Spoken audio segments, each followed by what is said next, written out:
I don't got no friends. I don't got no friends. You know what I mean? I got supporters, people on my side, and people on the other side.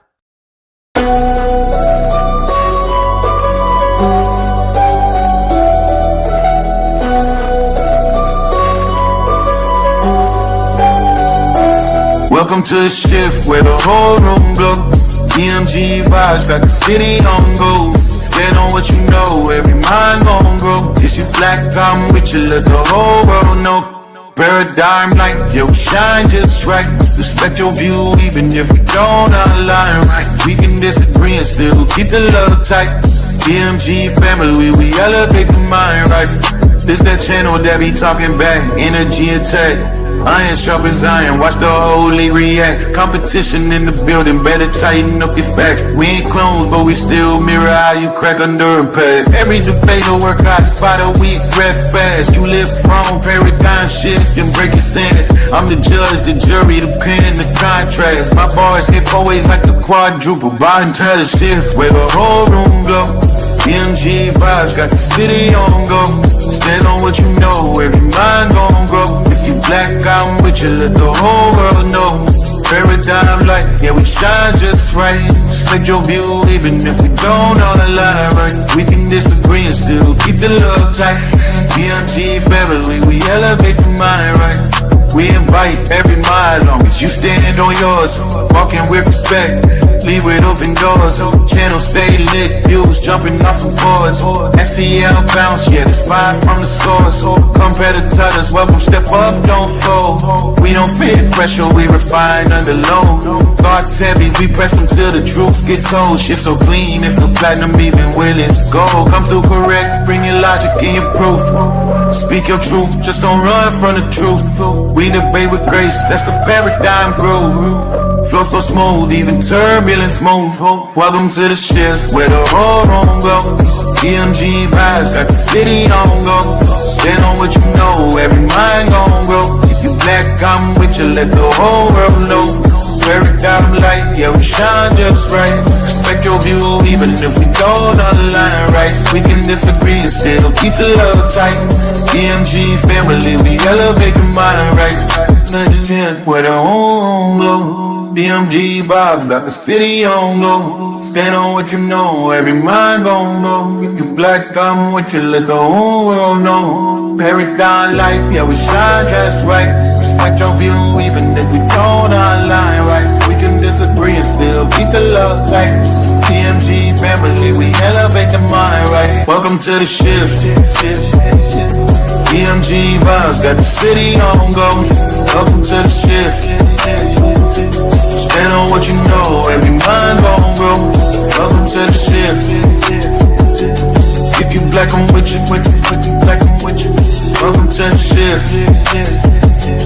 We can disagree and still keep the love tight. Welcome to the shift. EMG family, we elevate the mind right. Welcome to the shift. EMG vibe got the city on low. Walk with paradigm shift, keep it real for.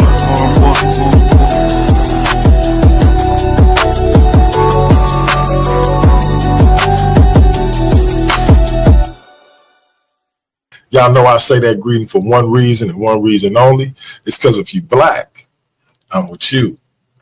And I hope that you with me.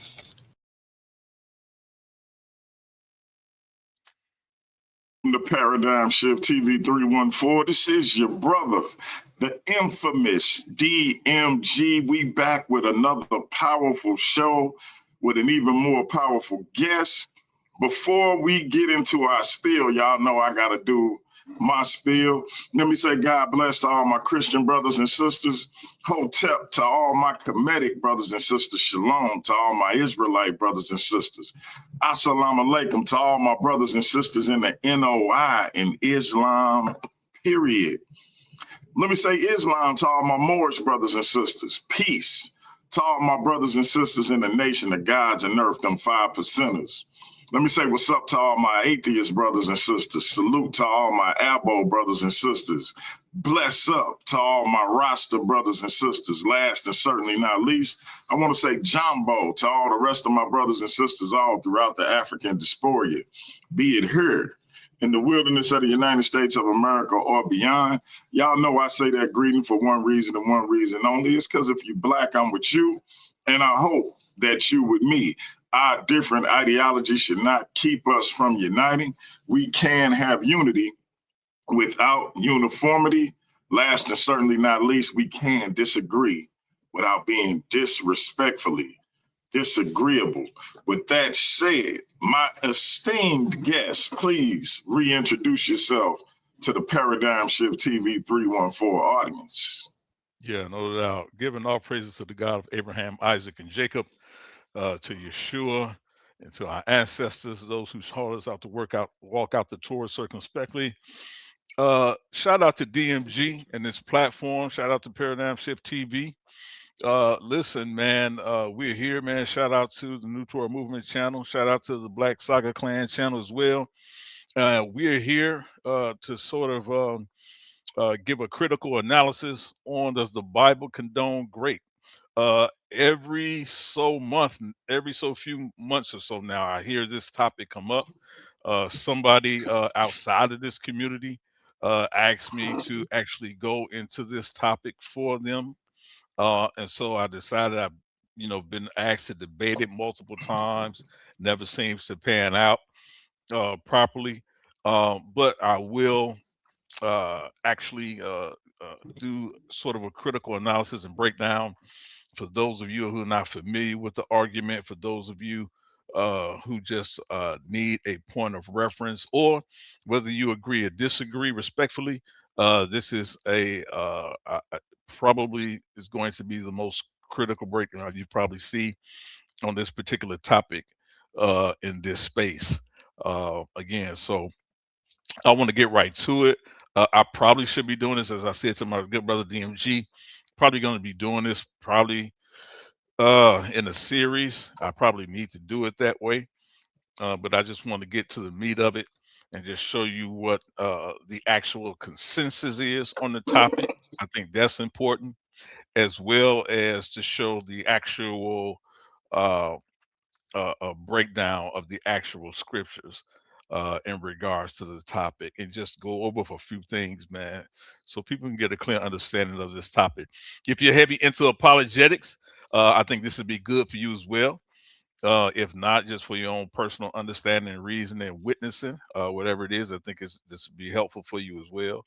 So this is the reason why I'm putting this information out here, man. So no doubt. You muted, DMG. My bad. Let me know when you're ready to share your screen, bro. Yep. We're getting into it, man. I'm not gonna be before y'all long, man.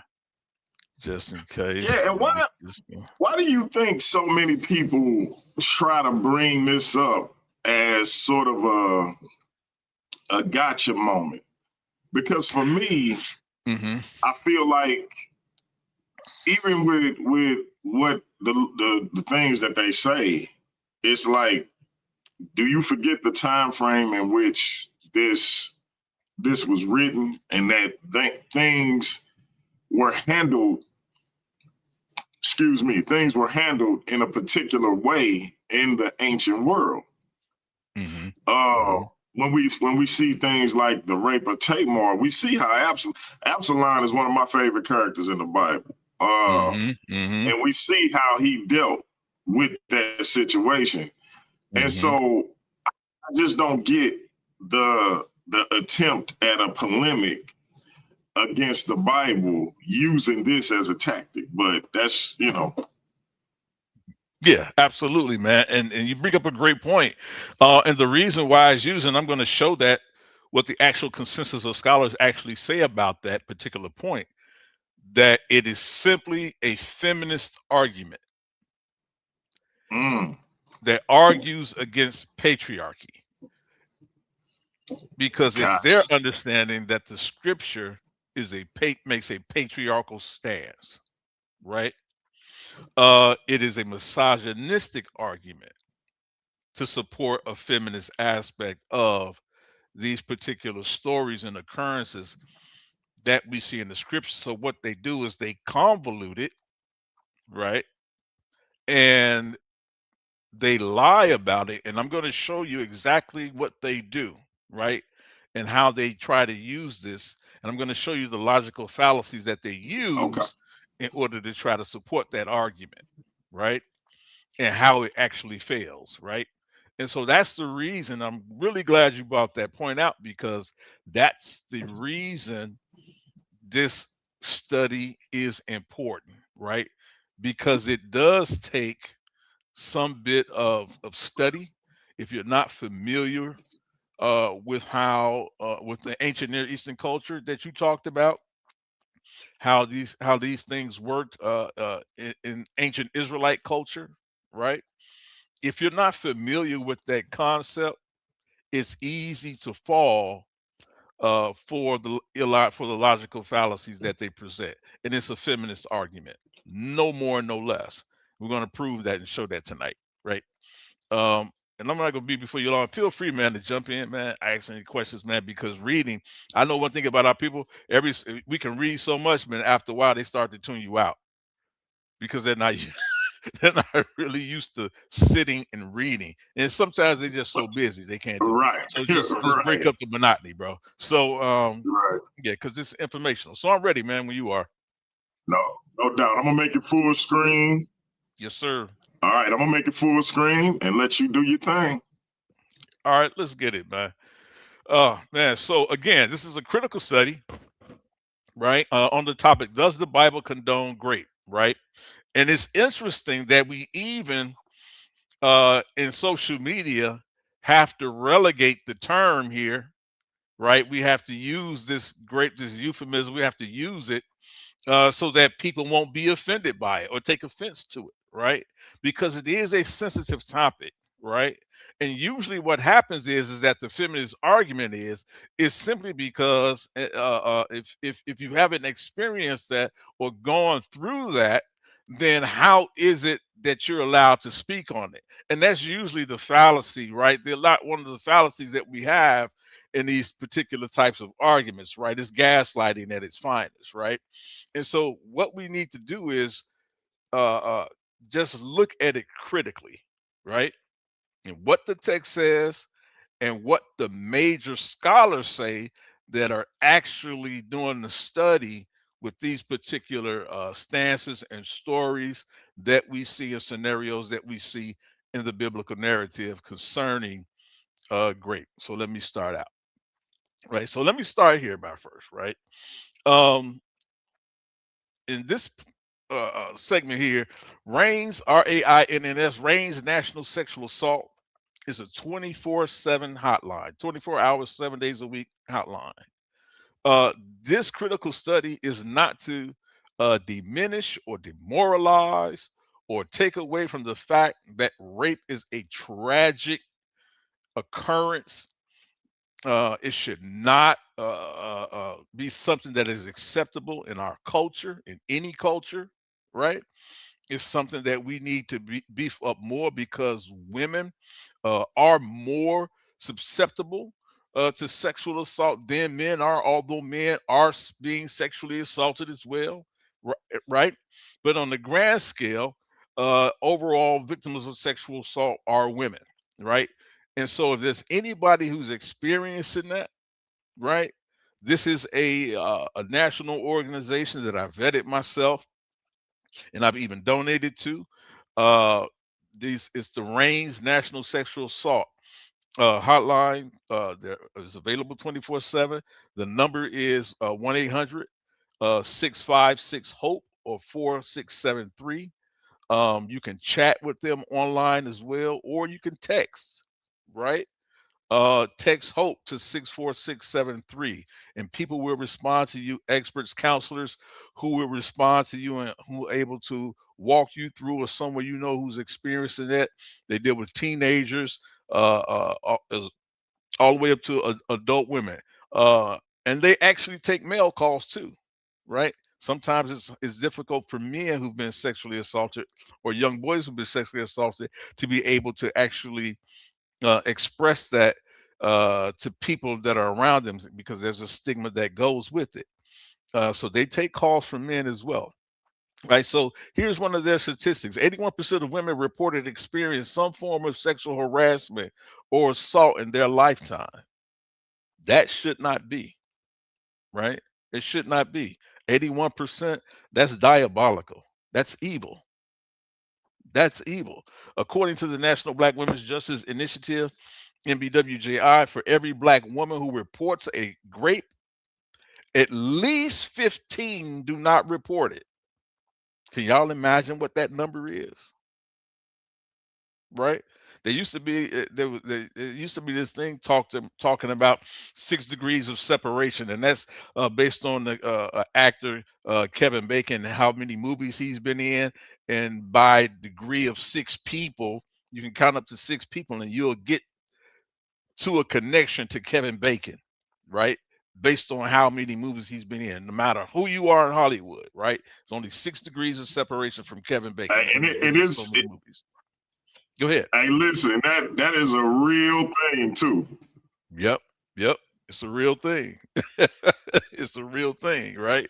So just imagine this statistic where it talks about 81% of women reported experience some form of sexual harassment and assault in their lifetime. And then it goes on to report for every one person that actually reports a sexual assault, at least 15 do not report it. So if you think, brother, that there's someone that you've never been in contact with, a woman who's not experienced this, you're just not understanding what's happening here, right? In the dire need to understand this, and this why understanding it from a biblical context, this narrative that the Bible condones this type of behavior. That's why it's very important. Because what does it do?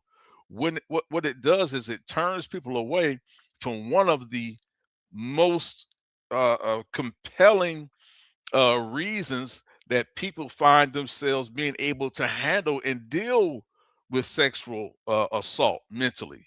And that's giving their life over to God, turning to religion, and reading the Bible, right? They tell you that's one of the things that help them through that, right?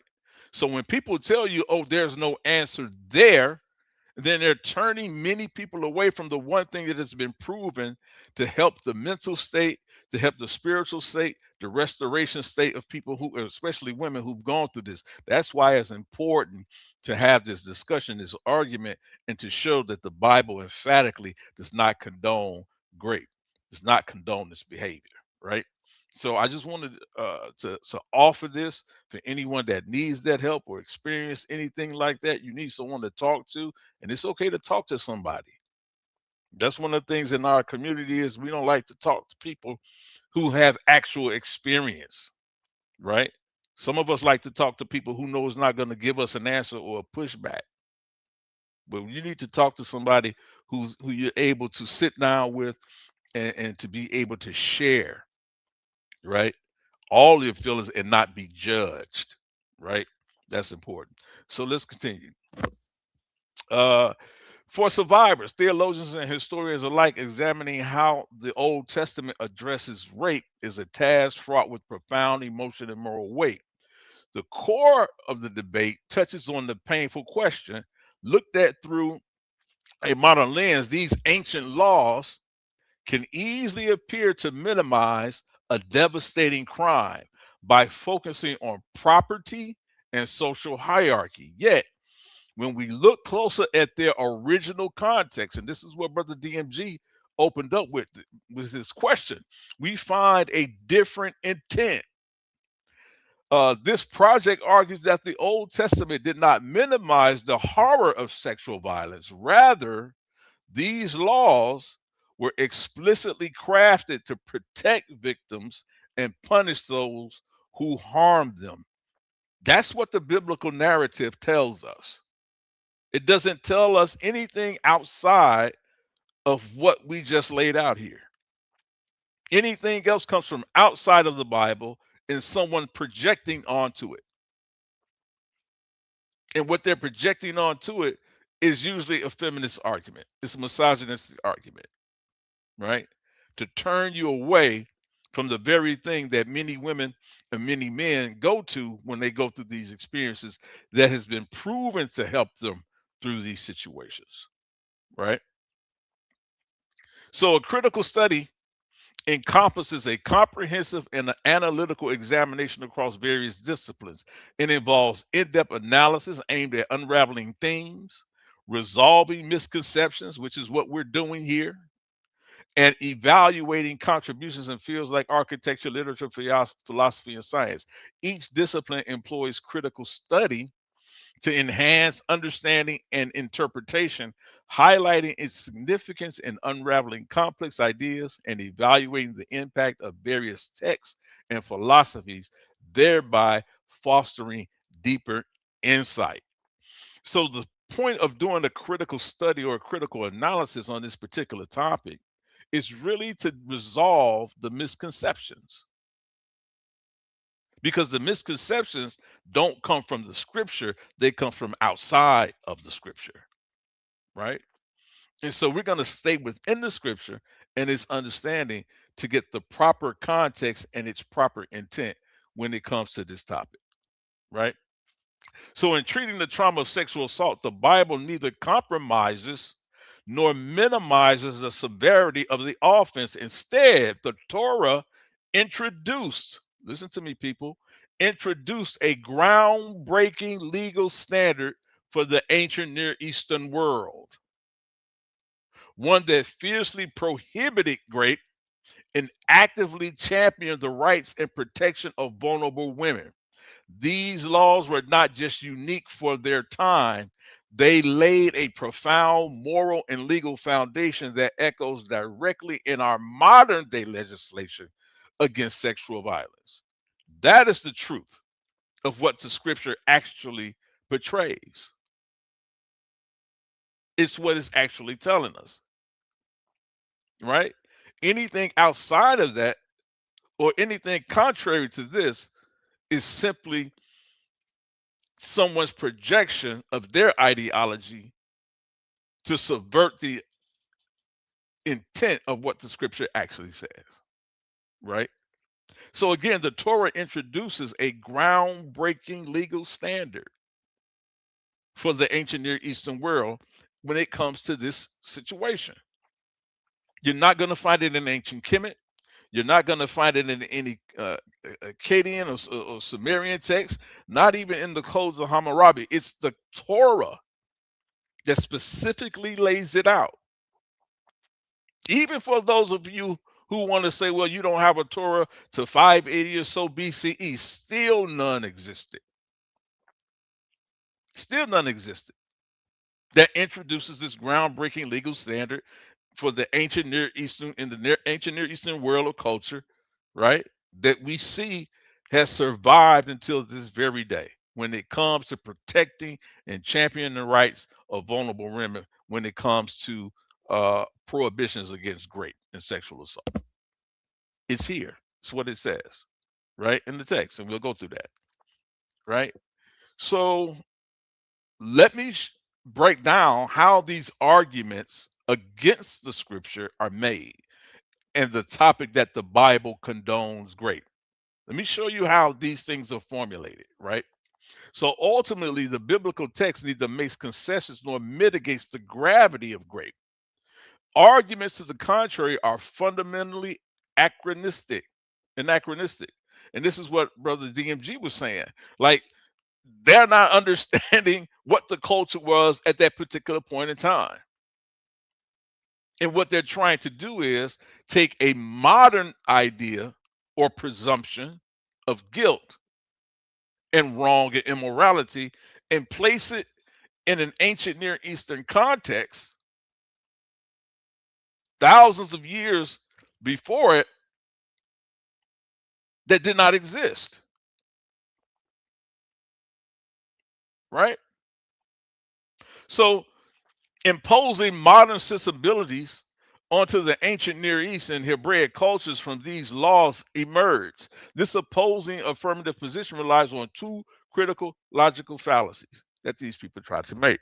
that do this, right? First, it commits a fallacy of presentism, and that's attempting a conceptual time travel that judges ancient jurisprudence or law by contemporary standards. That's the argument that they make. It's a logical fallacy. They're trying to squeeze a square peg into a round hole. Second, it suffers from a sunk cost fallacy. Many of you are not familiar with that, but that's a fallacy. As a debater, you should clearly understand to come to know. They argue from a sunk cost fallacy as well, wherein critics of the biblical narrative stubbornly defend an outdated interpretive framework despite overwhelming contextual evidence because it's contrary. So you can show them the empirical evidence. You can show them the facts. You can show them the linguistics, the morphology. You can show them the culture. You can show them the scriptures that the Bible does not condone rape, and they'll still argue against it. Why? Because they're placing an emotional gaze in the argument. They won't simply say, you know what, I was wrong, or I didn't understand. They'll argue it until they're blue in the face. Y'all see that a lot around here. That you'll be dead wrong, and they'll just argue you till they just blue in the face. They'll start threatening your family and your kids because you just expose them in a lie, or their ignorance is now on Front Street, right? And so now what they'll do is they'll just simply say, "Oh, no, they don't believe it." They'll just shake their head. Won't offer any other empirical evidence to the contrary. No real rebuttal. Hey, Elder Yara.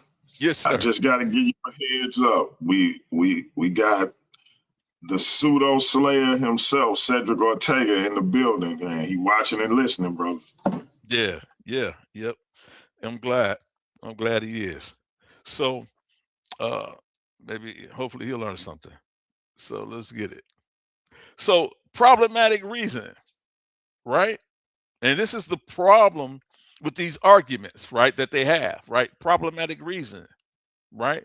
When an argument contains problematic reasoning, it often relies on flawed logic or logical fallacies.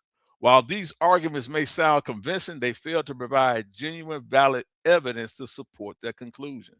When people are trying to persuade you, they sometimes reach for underhand tricks like the appeal to ignorance or whataboutism to seem more convincing, right?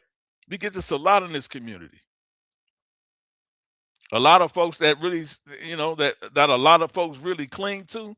That's because a lot of these people, their arguments is appeal to ignorance. They're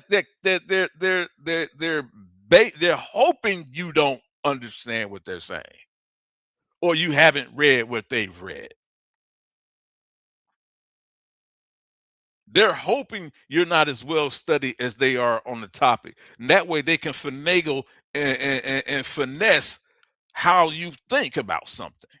And don't let them have a little oratory skills. You and most of y'all are in trouble because they know you're not going to go vet their information. You're not going to go do it. So they appeal to your ignorance. They appeal to your ignorance. Or they just hit you with a whataboutism. Never answering your question. But what about this? Hey, listen, I didn't ask you. If I ask you, is the sky blue? And you tell me, well, water is blue. I didn't ask you about water. I asked you about the sky. What about, the ribbons in the sky? I didn't ask you about the ribbons in the sky. I asked you, was the sky blue? And we get this all the time. And you'll go round and around and around, chasing your tail fallacy. This is going round and around and around and around. Can't argue because they refuse to give you an answer to a question.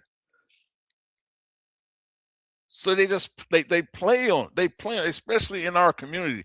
Man, this happens a lot. This appeal to ignorance and whataboutism.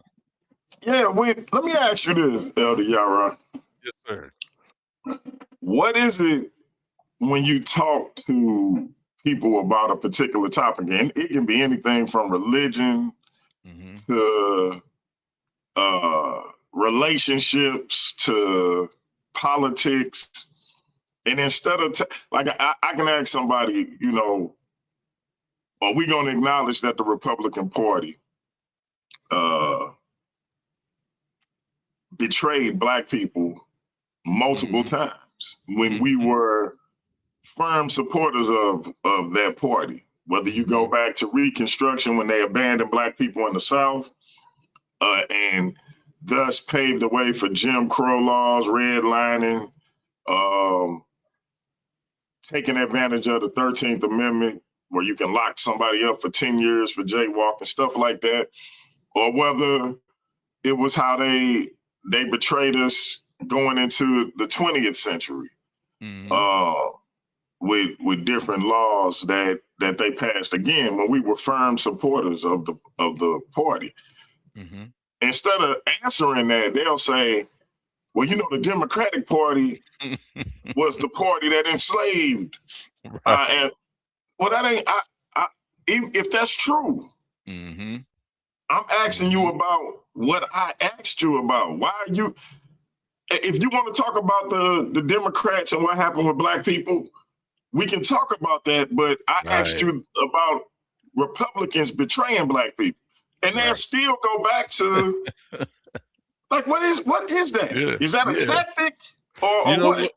You know what it is, man? I've come to understand that there's a segment of our people that we have this disdain for education, to be properly educated, right?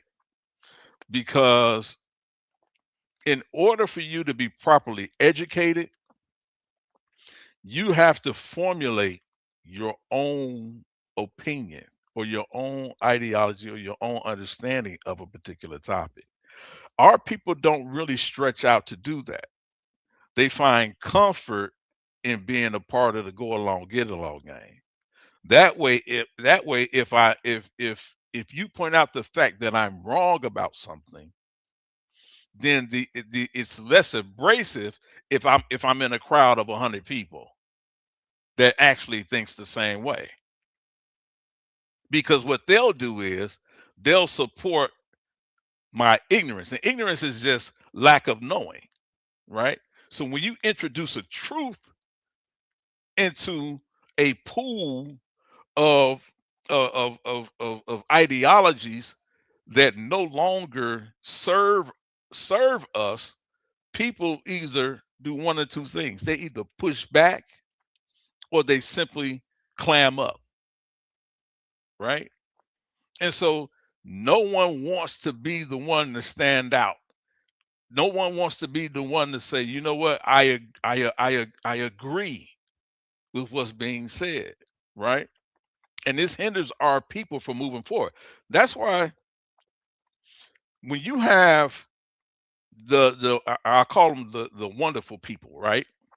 Regardless of whether or not, right, they agree or disagree on politics, very rarely, very seldomly are you going to see them saying that America is not their country, right? That's America is our homeland. You can tell them, well, what about your ancestors that came over from Ireland or came over from the Netherlands, and what no, America's our country. They all agree on that. When it comes to our people, we don't have that. Some of us tell you, we got some folks talking about we was FBA. You got some folks who's telling you we came over from Indians. Some will say we use Hebrews first, and some will tell you, no, we came from over here first. We have none of that. We have none of that. And so we just fight. We constantly fight against each other instead of stopping to just listen. We don't like to listen to each other. We don't like to listen to each other. And so we fail at a lot of things, man, because there's no cohesiveness among us as a people, right? So these things, man, are hard to deal with, brother. They're hard to deal with. And so I want to show these uh, methodological arguments for presentism or a time travel fallacy that's often made, right, when it comes to the topic. So to accurately assess ancient jurisprudence, one must avoid the fallacy of presentism. In historical analysis, presentism occurs when we use contemporary knowledge and ethics to condemn past societies. And that's the only argument that they have against when it comes to looking at this topic. Does the Bible condone grape? That's the only argument that they have. Failing to respect the vast gulf between ancient and modern worldview paradigms. Critics who argue that the Old Testament mitigates grape are guilty of this error. They strip the biblical text of its original cultural framework and penalize it for not anticipating 21st century legal vernacular. That's simple. These arguments that they present are not difficult. We just have to know what they are and how to identify them. Then we can properly address them, right? Another one is the argument for an anachronistic methodology. This also goes with presentism or time travel fallacy.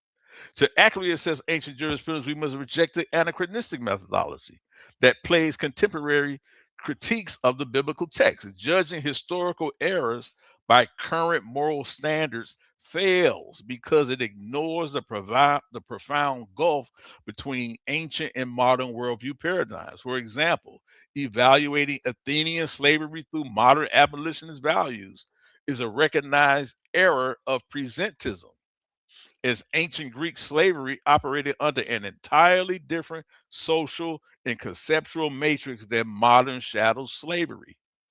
And we read the same thing even in the biblical text when they say, well, the Bible condones slavery. No, it does not.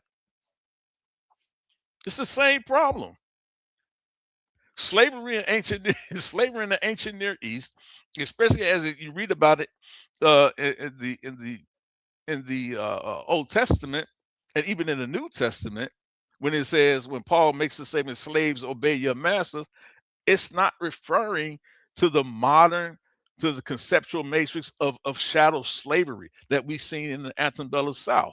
It's not giving us that context or intent. Hold on a second, family. Yeah, give me 1 second here. Hey, while our brother get reset, I do want to let y'all know Jeremiah Judah 7000, aka Mandinka Mali, will be defending the Paradigm Shift TV debate title against Jose Francis. Now, Jose ran from me. He said he's never running from Mandinka Mali. I told him Mandinka Mali is legendary in these YouTube debate streets. He said he don't care. He finna I smite him. He finna take his title. He finna send him back running to the lion's den. That's what he said. That ain't what I'm saying. However, JJ say, listen, man, I'm finna humiliate that man. I'm finna let that man know what time it is and who he dealing with. This is the founder of the Lion's Den. And I'm about to roar.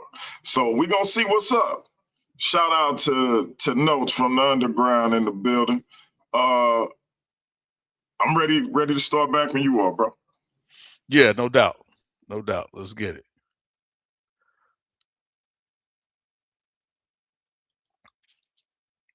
All right. So again, and I'm gonna go through this. Like a lot of arguments are just simply rudimentary arguments, right? They're not they're not even scholastic or academic arguments that these people try to make against the scripture. All right, makes absolutely no sense, right? Um, let's deal with it. Let's let's do this here.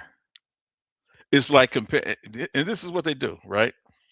And I'm gonna address this because I saw somebody just try to disprove my point in making this logical fallacy in the chat, right? Now, we all know that human travel is possible, right? We know this. We know it's possible, right? Human travel is possible, right? You can get to point A to point B by walking. You can get to point A and B by horse. You can get there by horse and buggy. You can get there by car. You can get there by plane. You can get there by train. All of those mechanisms are forms of travel, right? But who would dare say on the academic or scholastic level that these are all the same? If I told you a train was the same as walking, you'll argue me up and down and say, no, it's not. But they're all a mode of travel. But simply because they're all of the same mode, because they're all simply same, they're simply different ways to travel. It doesn't mean that the differences in how we travel are the same. And this is how people argue about rape in the ancient Near East in the biblical context and how we view rape today. Same thing about slavery in the Bible when it talks about slavery. It's not the same as in modern times today. You can't compare the two. And so you have people who are intellectually dishonest and just simply ignorant who would try to make you think that walking is the same as driving a car simply because they're both means of travel. It's not. Taking a cruise ship is different than taking a canoe, even though you can call them both boats. One clearly is not the same as the other. But you have geniuses try to tell you, oh, slavery is slavery. Grape is grape. That's a poor intellectual stance to take. And you'll lose that argument every single time. And this is how we need to understand these texts. And the saddest part about it is these geniuses of a people, they know this. They know this. But because they have no founding or basis for their morality, they hate the Bible. So they just make up fallacious arguments. All right. What I got going on here, man? Let me see. Black Sage, let me ask you a question. Yes, sir. Because you mentioned to me your educational background and as in particular as it relates to debates. Do you think that is something most people in the community know? Because I see some challenges being issued, so to speak, or some assumptions being made about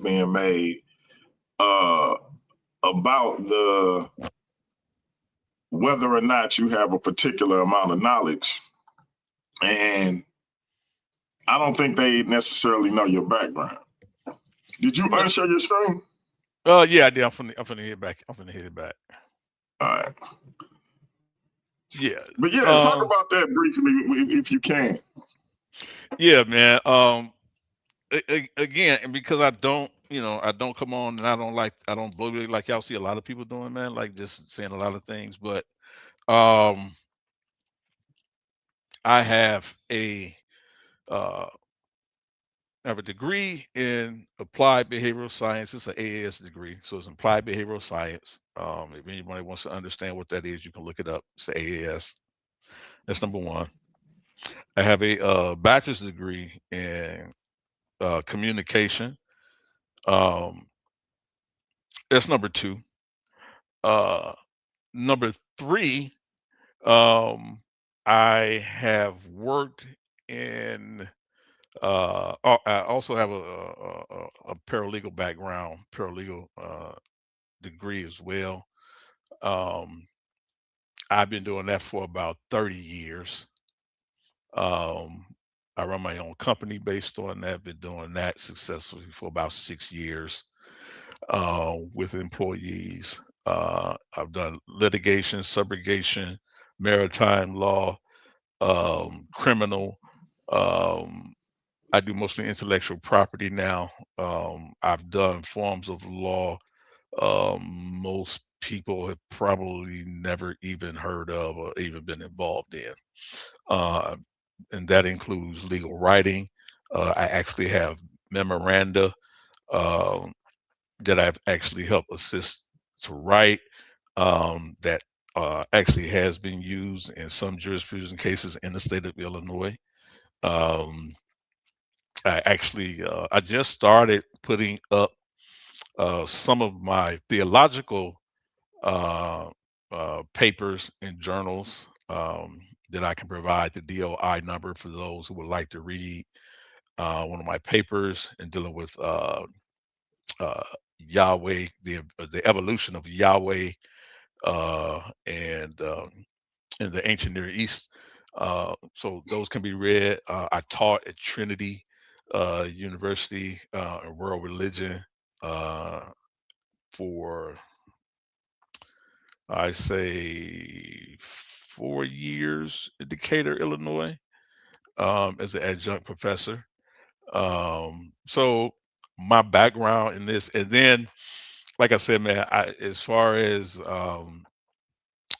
Hebrew Israelite paradigm, I've been involved with Hebrew Israelite paradigm and study, man, for about 20 years now, going on 20 years now. Um, been raised around church, been raised around different things like that.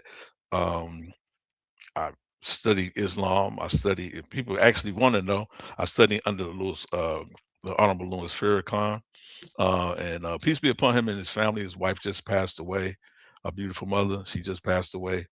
So strength to that family as well. But studied under him for a number of years. So I mean, people like to try to argue.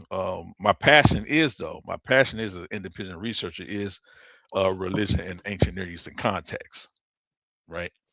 So I, my in other words, y'all better quit playing with the black sage. so yeah, man, and people even with that, man, people don't understand like Israel. If you actually say Israel had sages, they didn't just have prophets, but they also had sages, right? I think in the book of Jeremiah, chapter 18, verse 18, you'll read about the sages of Israel, right?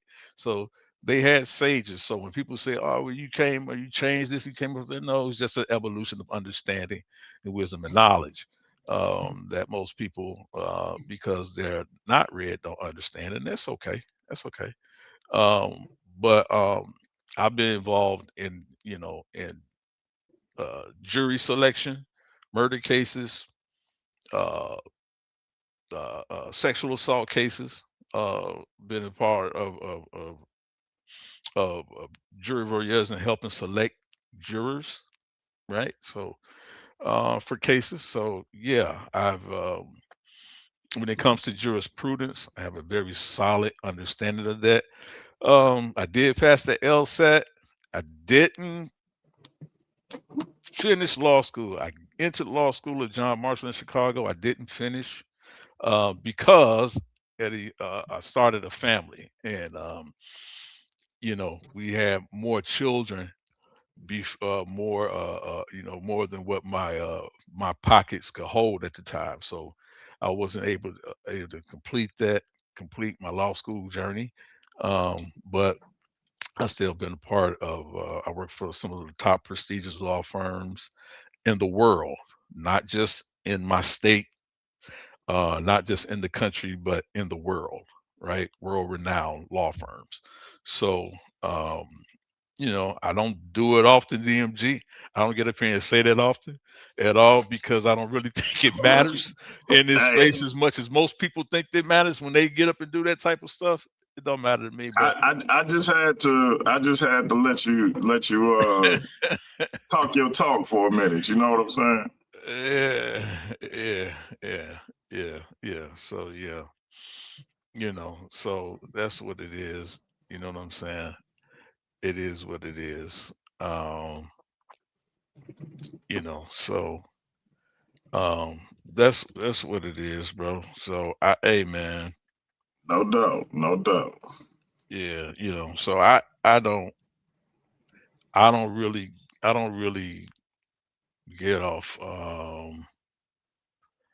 um into that, man, with people, man. So you know, so it's one of the things. Uh-huh. Nah, salute. It's Yeah. all And somebody said there's no pass and fail on the LSAT. It's not a pass and fail on the LSAT. It's not a pass and fail, but most people don't even understand what I'm talking about. So so is it's not really and I took that at Kaplan University. You know what I'm saying? So um it is what it is. It's point based. So like I clearly know what that is, right? Yeah. You know. no doubt, no doubt, no doubt. You can get back to the lesson, my brother. Yeah, yeah, yep, no doubt.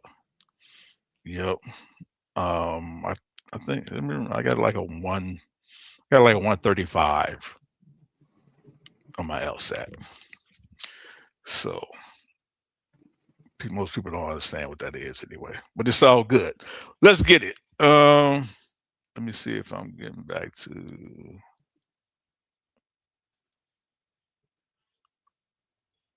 see if I get back to that. You know, let me see if I'm doing this right. Hold on, let me get back real quick, bro. I'm gonna stop it and then share it again. For some reason, it's only letting me do that.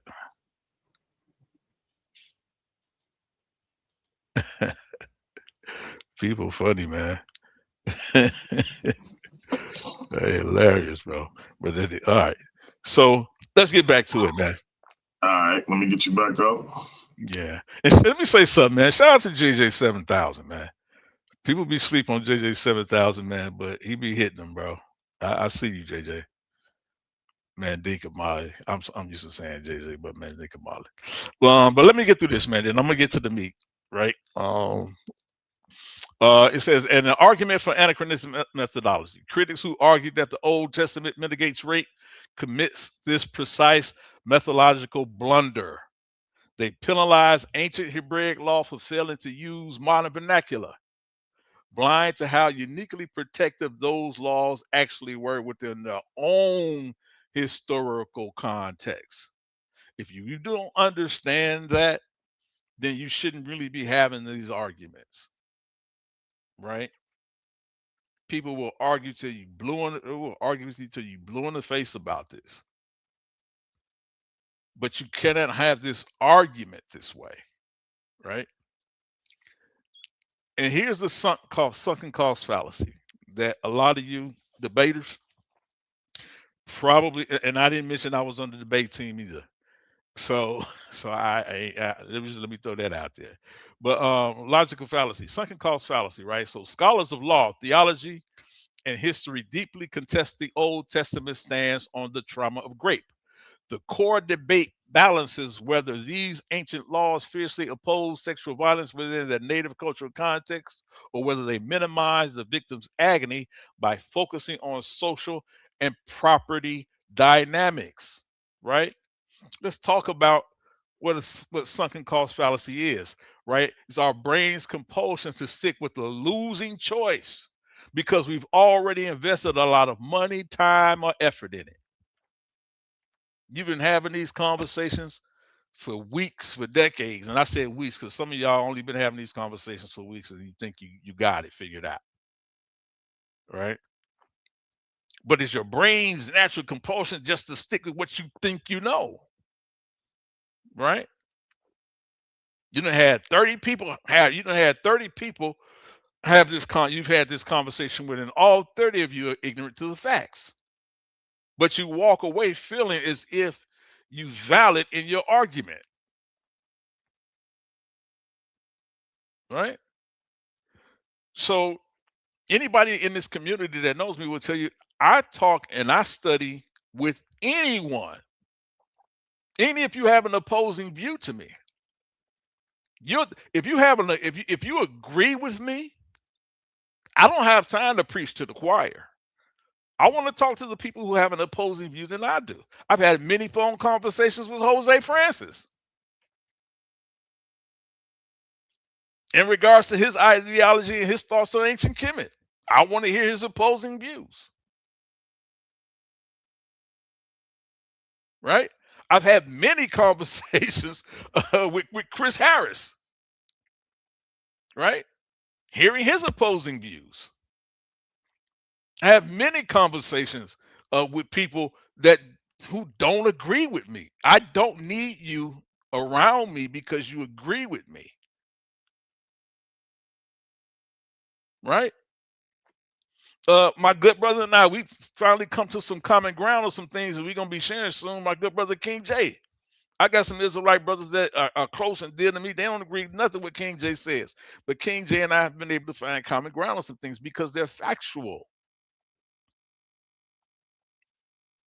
I don't need to diminish him and discredit him and put him down because he and I don't see eye to eye on everything. But there's some things that he said that I agree with. And I think it's more important to share those things and to present those things than simply just to present it. I got to be arguing with him all the time, simply because he doesn't agree with everything that I postulate. Right? So again, we see these examples right here of the sunk cost fallacy. I can't break up. We've dated for a full year. I lose all of that. That ain't got nothing to do with why we shouldn't or should not be together.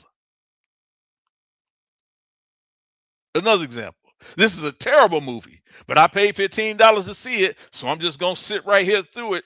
So you're gonna waste your time for $15. Time is valuable. So you rather sit and waste your time for something that does not hold your interest.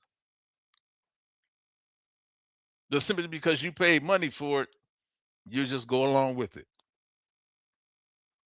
Sunk cost fallacy. This workout stinks, but I've come too far to start now. It ain't benefiting you nothing. You ain't losing no love handles. Your glutes are still sagging. Ain't nothing working. Hey, you got me over here dying. he say the love handles and still hanging. And you still doing the same workout. Ain't nothing changing. You've been doing the same workout for 6 months or a whole year. Ain't nothing changing. But instead of you finding something else that can help you get the desired results, actual results that you need, you just gonna stick with it because, well, that's just what I'm used to. That's what I'm used to hearing. And a lot of y'all come around here in these spaces with these arguments. Y'all can listen to Brother DMG go in like he did the other day with our brother Hercules, and y'all will sit up here and say, well, I'm just not ready for that. Come on, man. So I don't agree with it. It's a sunk cost fallacy. And throughout the whole presentation, I never mentioned debate. Never once, belief. bro. Never mentioned belief. Yep. And yeah. And what did you get hit with? Oh, his belief. See, you just a Christian. They, hey, bro. Anything to, but to that keep them from addressing the truth. Anything to get them from to stop them from accepting the truth. And that's what the question you was asking earlier. Like it's just it's a sunk cost fallacy that they'll get up and even have these. They want to debate, and that's all they want to debate is these sunken cost fallacies. We're showing you primaries. We're showing you the context of what these people wrote about in their history, what they espouse, how they live their lives. None of this stuff is a mystery, right?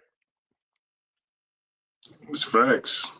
But simply because that ain't what you and your homies like to talk about when y'all have y'all sleepovers over the phone. It's what y'all do. Hey man, listen, this is time out, right? For this type of behavior because our communities don't grow. That's why we have to keep coming back. And people don't say, man, y'all debate the same topics because somebody always comes. And DNG, I'm telling the truth. Somebody always come back with the same topic they want to discuss. They want to debate that they just heard somebody else discuss a debate. And because they didn't want to accept that person's information, they think they got some better information.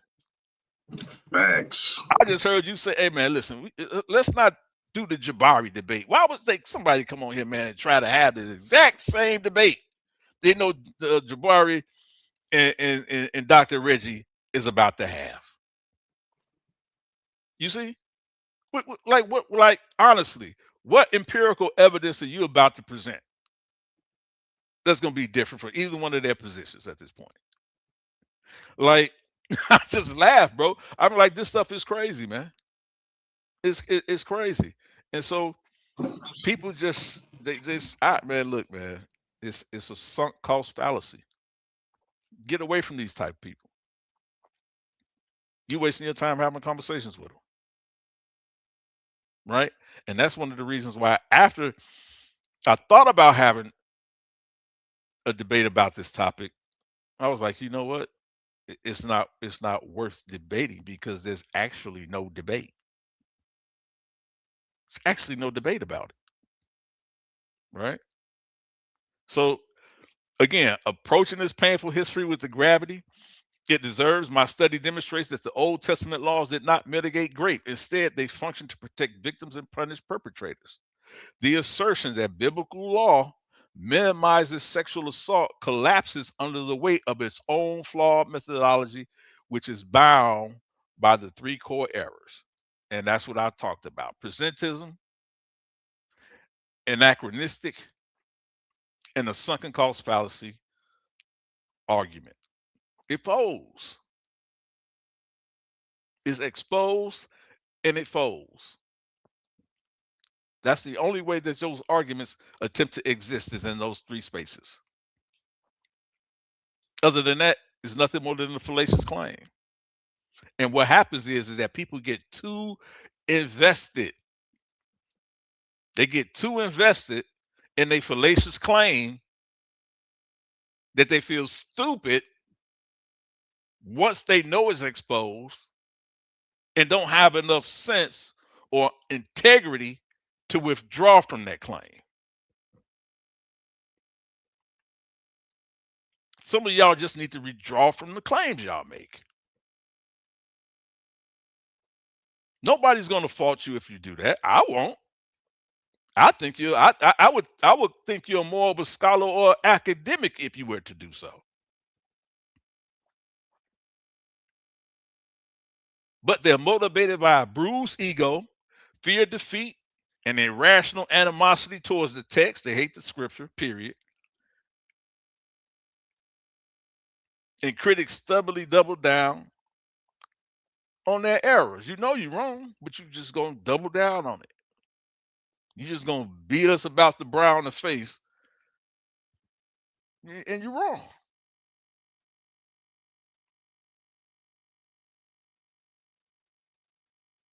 The biblical narrative does not condone rape. I don't care how you try to remix it.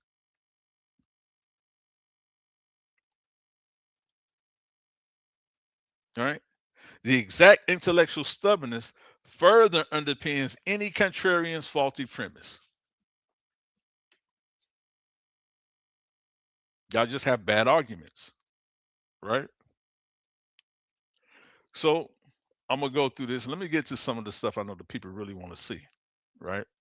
And I can come back to this later because it's just my breakdown on it. All right. Let's do what some of the scholars say. R.S. Kawashima, could a woman say no in biblical Israel on the genealogy of legal status in biblical law and literature? Right? AJS Review, 2011, pages 1 through 22. And this is a University of Florida research paper. You can find it actually as an article referenced in the Cambridge journals as well. And listen to what he says, right? In his 2011 article, Could a Woman Say No in Biblical Israel on the Genealogy of Legal Status in Biblical Law and Literature, Robert H. Kawashima observes that only men, or fathers particularly, may lawfully dispense with the sexual use of female bodies. 2011, right? Understand what he's saying here, right? Understand he was saying in the context of the ancient Near East, the sexual value or the sexual existence of a woman was something that was owned particularly by a father or the male head of that household.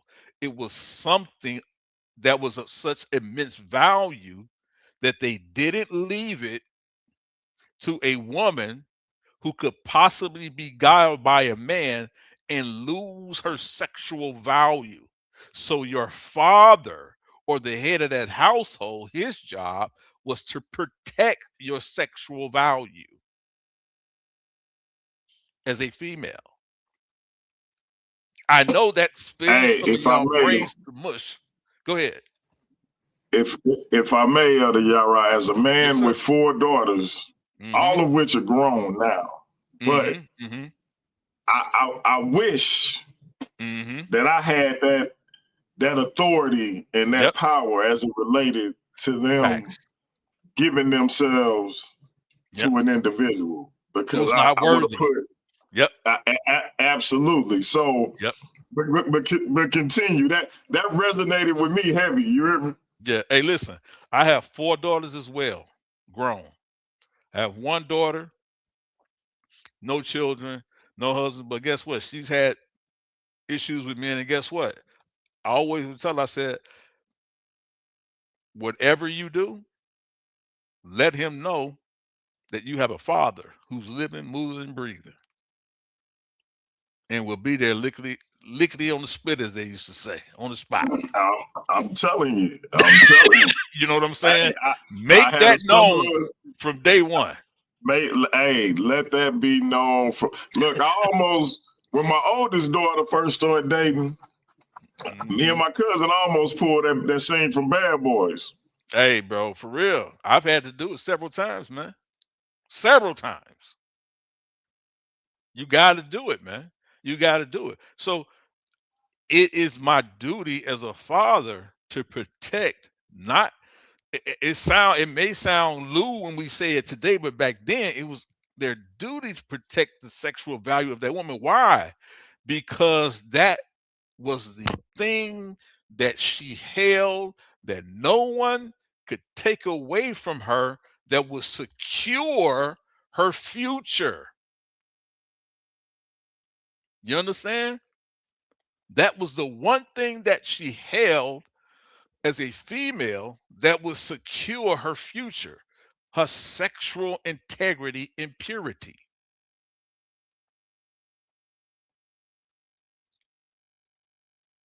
And so it was the father's job to make sure that that was protected. Y'all can't tell me, y'all, listen, y'all wish some of y'all fathers would have knocked you upside the head before y'all got involved with that man that you've been chasing around for child support for 25, 35, 40 years. Two-timing you. And then you still run back to him and you got you pregnant again. Now instead of not paying for one, he ain't paying for two. Right, but because you had one bomb, you feel like you don't want to add to your situation and end up in a similar situation with two men. So you say, I'm gonna try to stick it out with this one, but he didn't prove to you that he ain't worthy. Yep. See, if I could, go ahead. For those who didn't watch the Marvel movies, I would put an enchantment on every young woman that he who may not be worthy cannot enter this temple. Facts. and make it real hard for these bums out here. But I digress. Yeah, and that's absolutely what this is. And so so as we began to see, and first of all, understand what the scholars say. I'm talking about those who dig down deep. We're talking about in the halls and the annals of academia and scholarship when it comes to dealing with this context. This is what we have to focus on. I don't have to give an emotional response or reaction, right?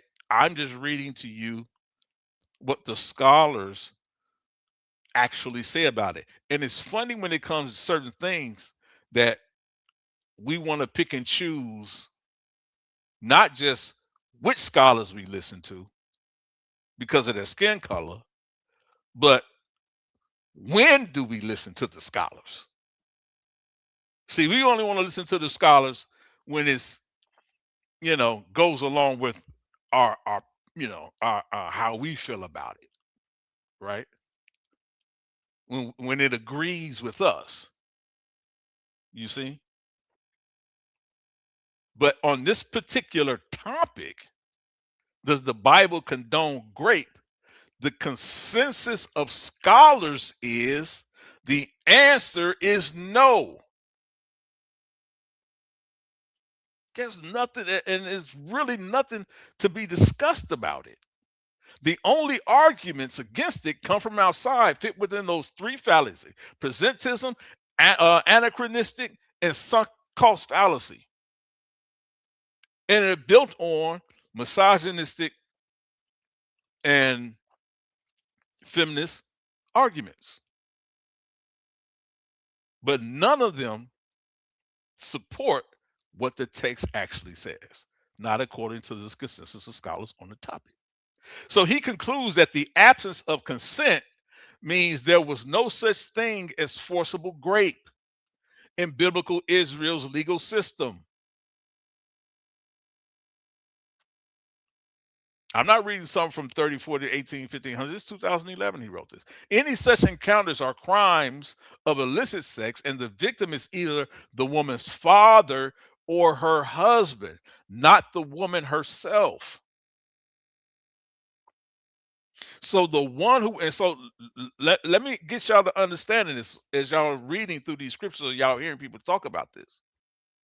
So when they talk about if a woman's sexual purity is violated, that the violator or the perpetrator has to pay the father or the husband or the brother, whoever the head male of the household is, he has to pay him so many shekels. Why?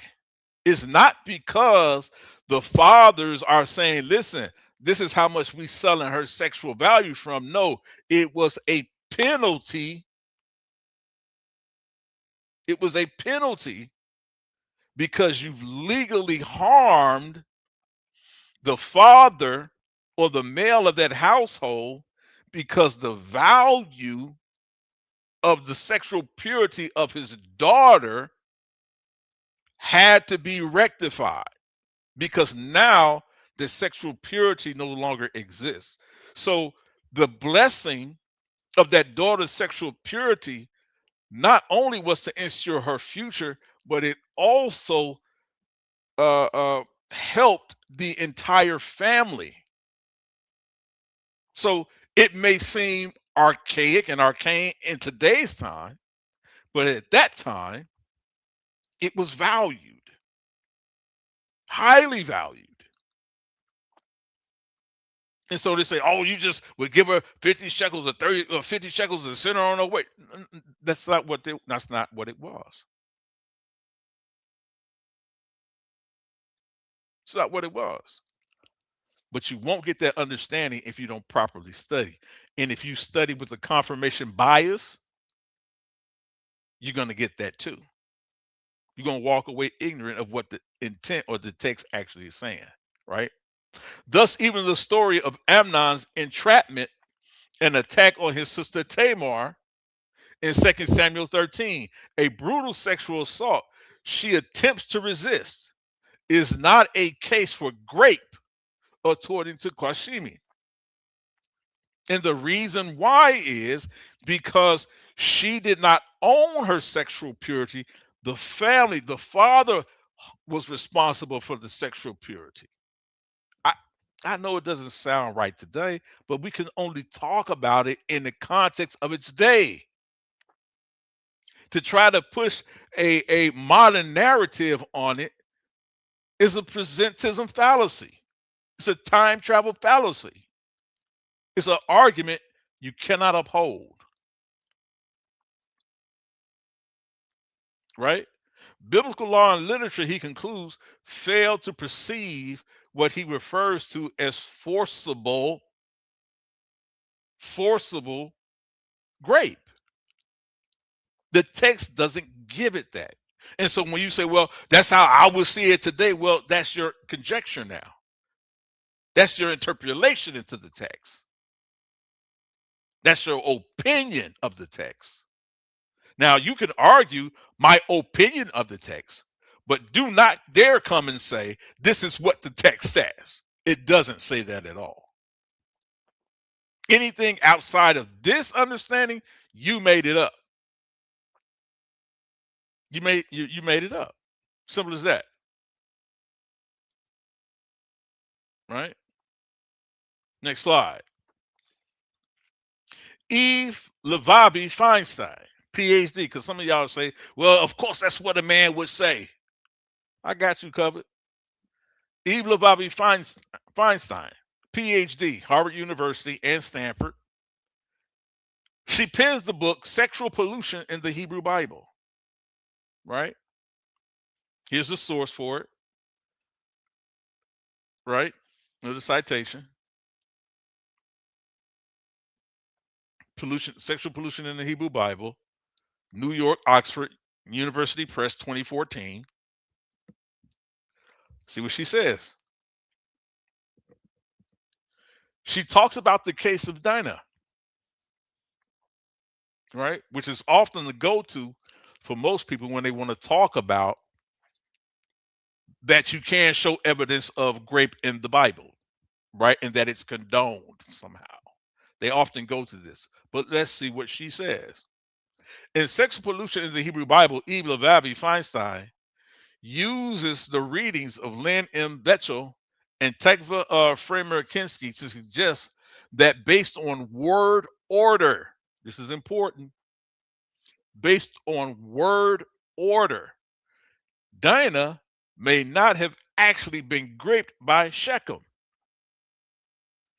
Right? And this is something we've been arguing before, that is clearly not a sexual assault here.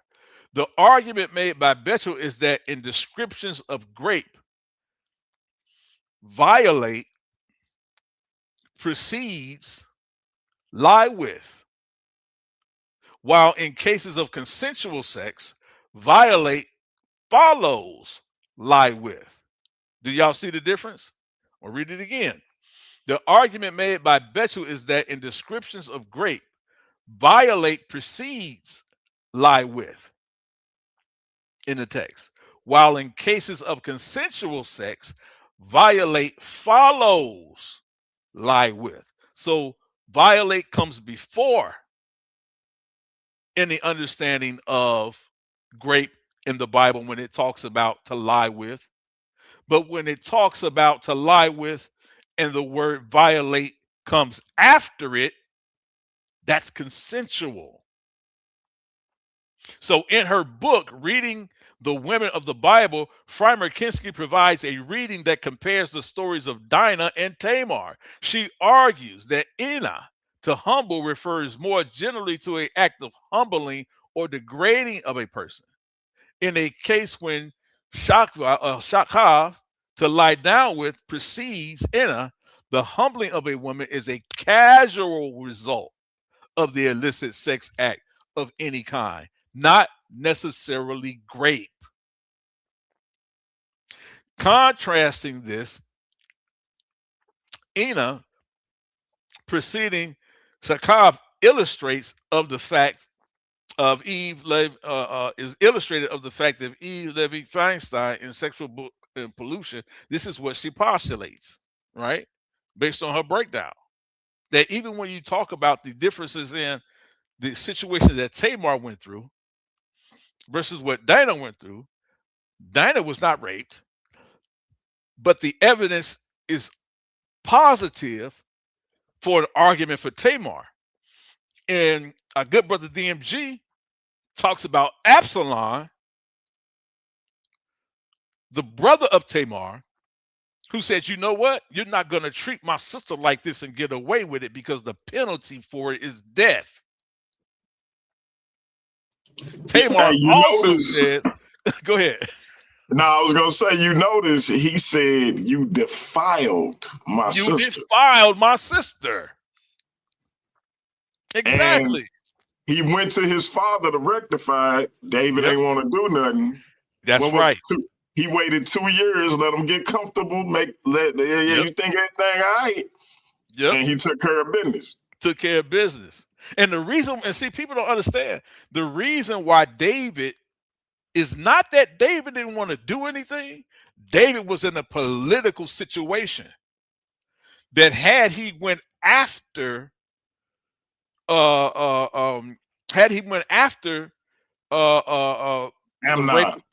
who came after Tamar, it would have set off a war that David felt like he could not have won at that time. And we got to remember, it was his son. It was his son. Absolutely, it was his son.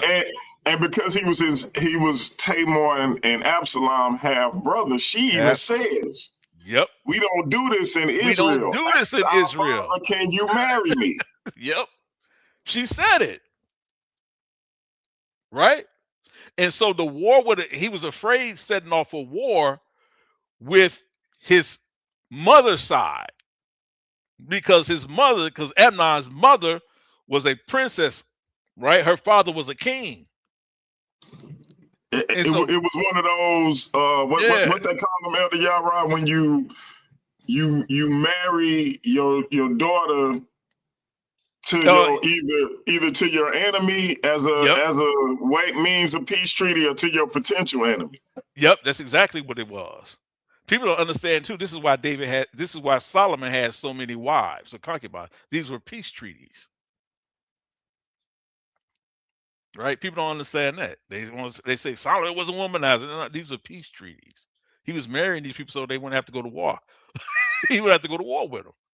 That's why the Bible tells us he had peace for so many years, because you bring somebody from your nation or daughter or son, and you marry them together, and we don't go to war. Because now what we got in common? Grandchildren, legacy, now wealth. So this is why even Solomon has so many wives. But this is the understanding that people, because they don't read and study the text, they just take on misogynistic and feminist arguments and they run wild with them, with having no concept of what the scripture is actually dealing with or talking about, right? And these are PhD scholars. This is and these are women.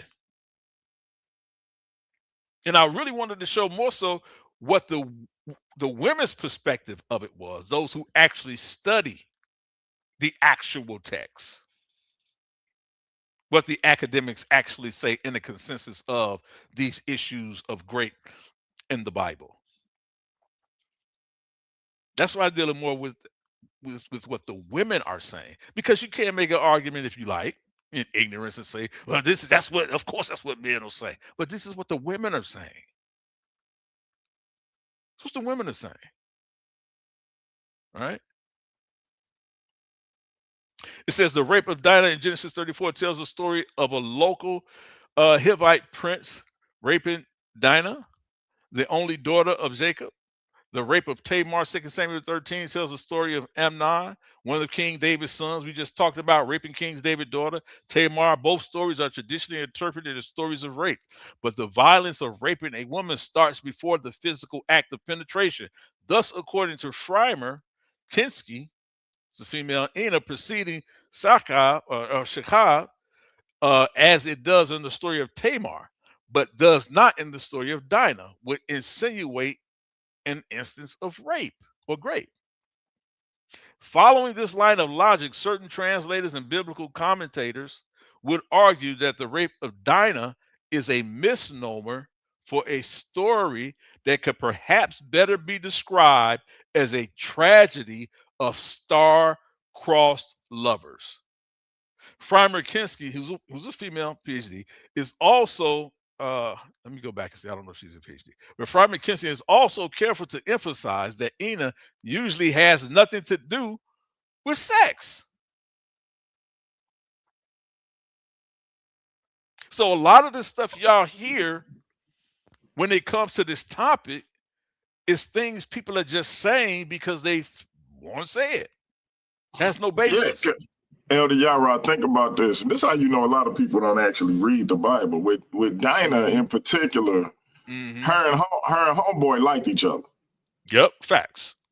Her brothers, because he didn't go about it the way you supposed to go about it, her brothers dealt with it in a particular way. Her father was cool with it. Facts. Yep. Facts. Facts. And that's what it is. So then they look at that word. So because it says like he humbled her, they automatically in a modern today's society, people attempt to lie and create a scenario as if there was some unwanted sexual advances that occurred there, or he humbles her, because really what they don't like is the word humble, because it hangs too close to submission for them. Humble in today's vernacular, particularly amongst feminists and misogynists, has a negative connotation. Let me tell y'all something. I try to humble my wife every night, because that may be because she a high power boss lady doing her thing. There are only a few circumstances where she can be humble. Facts.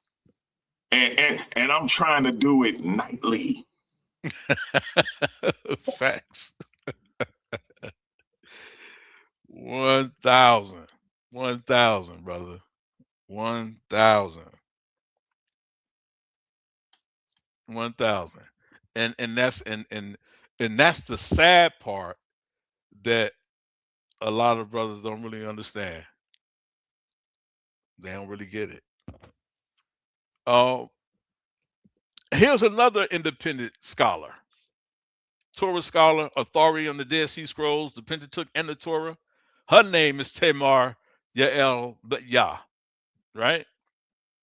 And she pens a work entitled Sacred Vaginas, How the Torah Condemns Grape. And this was in 2019. Let me read to you a section from her book. All right, I downloaded it, and so I just cut this section right here. It says, there are many scholars, theologians, and laypersons that present the belief that the Bible is a patriarchal book. This is what she says here. This is powerful. It is a patriarchal book that tells the story of male dominion over women. In keeping with that historical reconstruction, did y'all get that? She said that's a historical reconstruction. The Bible is not a patriarchal book. She said, but in keeping with that historical reconstruction, they interpret passages in the Torah to make the Torah to appear to condone and support the rape of women. More specifically, they focus on passages in Deuteronomy as a support for their view that the Creator approves of virginal rape by creating a marriage union out of it.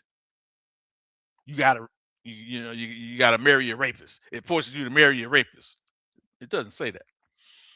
It says these interpretations are misogynistic attempts at reinforcing their view of male dominance over women. Does y'all understand what she's saying here? She said that's a feminist trope that the Bible condones rape, and y'all falling for it. These people are not academic scholars and students of the scripture. They read something, and off the black and white letters on the page, they take it and run with it. Their ignorance, not knowing. They don't even study ancient Eastern culture. They don't even understand the biblical narrative. They don't even understand Hebrew law. They don't even understand it. But because they have some modern ideology in which they choose or want to shellac over the ancient Eastern culture, they want to lay blame to what they think is the reason. And let me tell you, let me drop some psychology on y'all. Why you get a lot of this, right? Especially when it comes to women.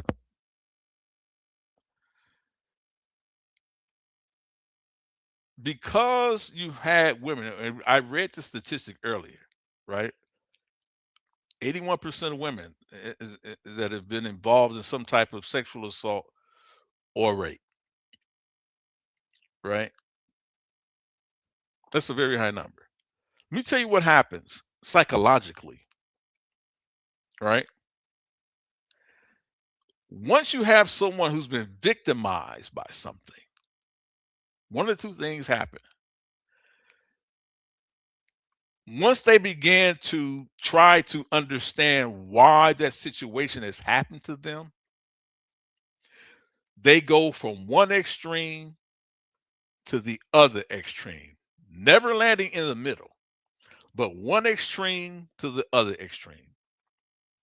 And if you come from a religious background and you've experienced this type of trauma, you're either going to blame God for this tragedy and walk away from God, or you're going to reinforce your belief in God and trust and help Him to get you through it.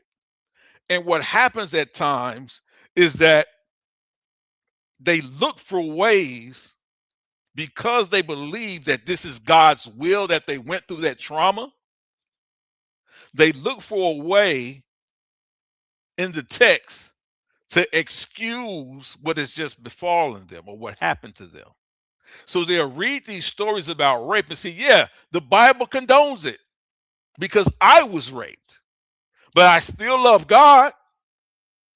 I still believe in God. That's just one extreme. Then you have the other extreme, was God, if you really love me, you wouldn't have let this happen to me. There's never any middle ground.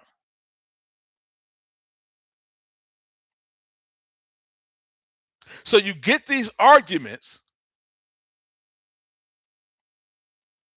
these fallacious arguments, that the Bible must condone it because it must be God's will, because He's responsible. And here's the biggest lie that they tell: because God is responsible for the good things and the evil things. And because that lie is pushed and perpetrated, now you can stand on these fallacious arguments and lie and misinterpret the scripture, and it sounds credible, but they're actually incredible because it doesn't fit the context or the history of what the biblical narrative states.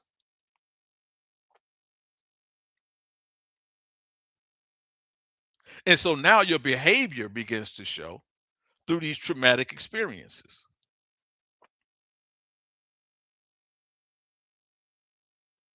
All right? Applied behavioral science. This is what happens. So it's not easy to understand why these arguments are being made if you know how and why they're being made against the Bible. But it rest assured, it's not, none of it's true. It's simply made up. And this is what the scholars, the women, are saying, right? This is also what she says. The continued persistence of scholars to interpret the Torah as a male-dominant society in which women did not share equal legal status or protection is an attempt to reinforce misogynistic historical fairy tales.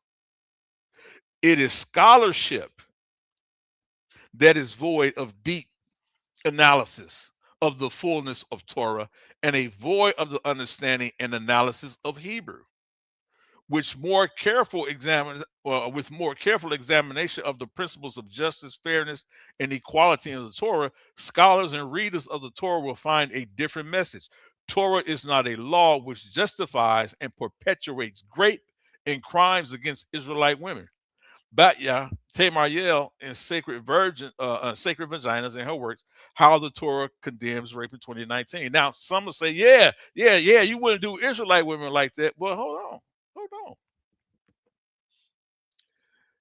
This is why when you get to the point in the book of Deuteronomy, when it starts to talk about when the men are at war and he looks at a woman who's desirable, not just her features, or he looks at her to see if she's a woman he wants to bring it to her home, right? Who's not an Israelite woman by birth. This is why he gives her 30 days of mourning, and then he has to marry her at the end of that 30 days. And it's at the end of that 30 days that he marries her and he goes into her as a wife and as a husband. And so when that happens, culturally, she is now an Israelite woman.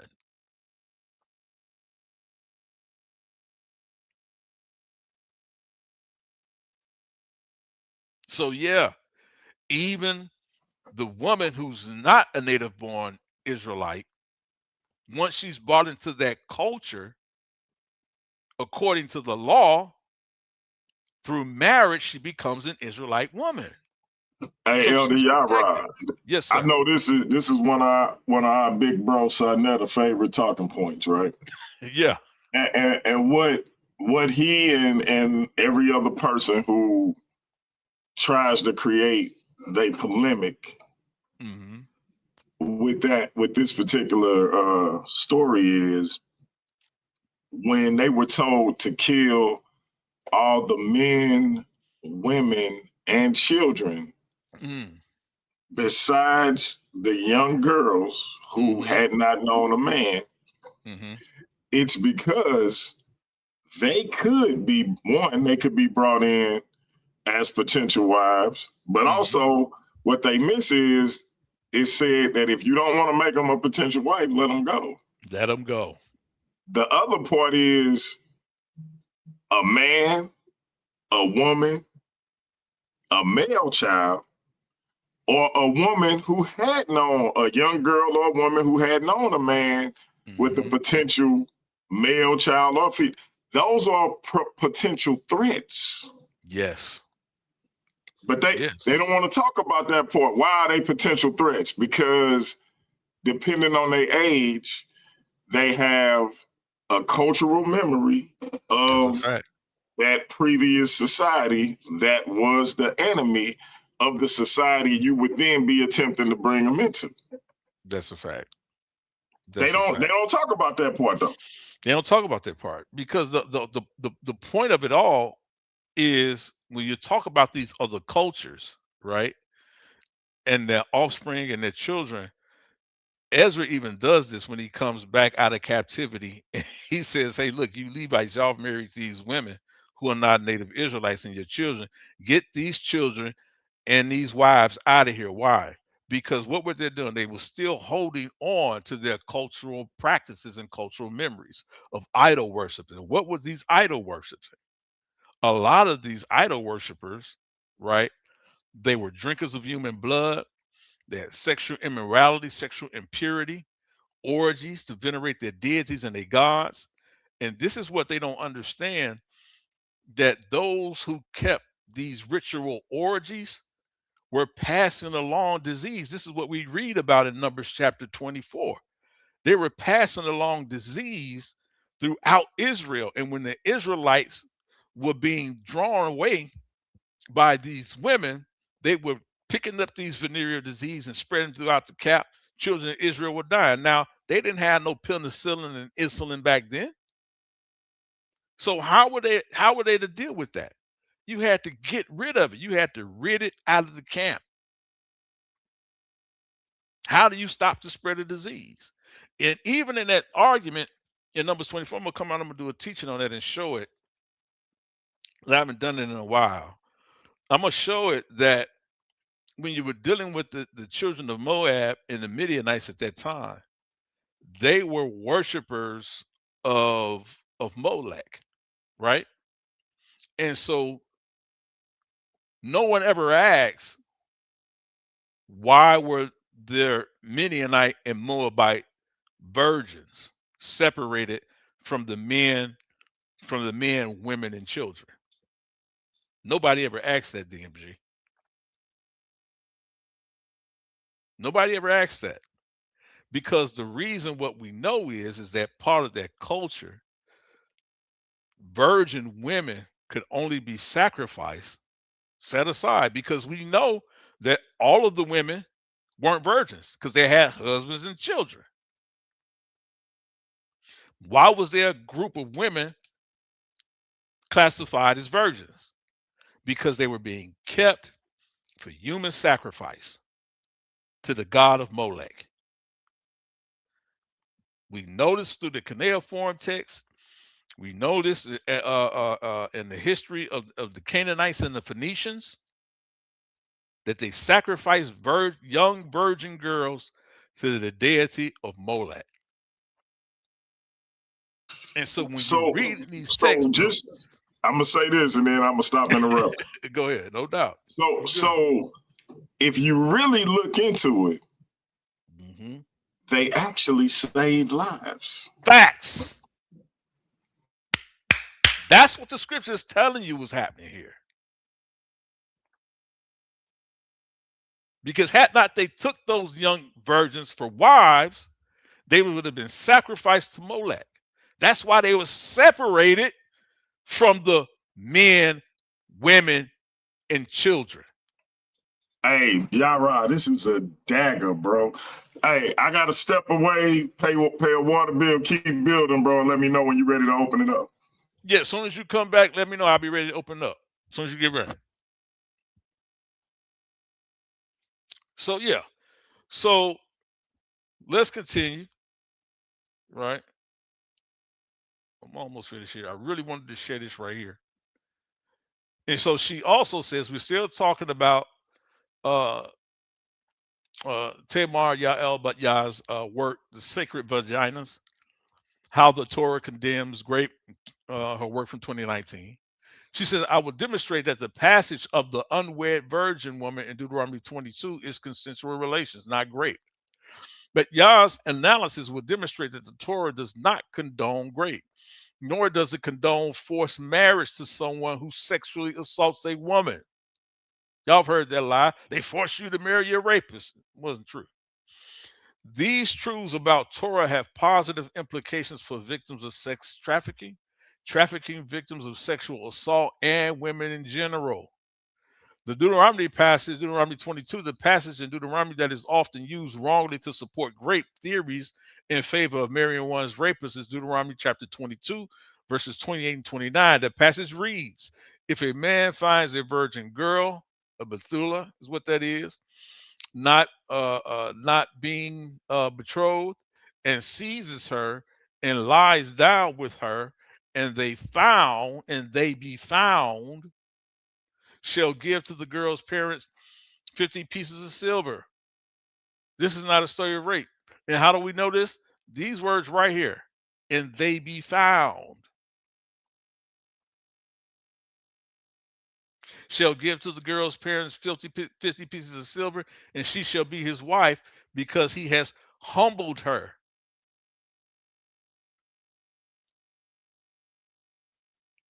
Let's see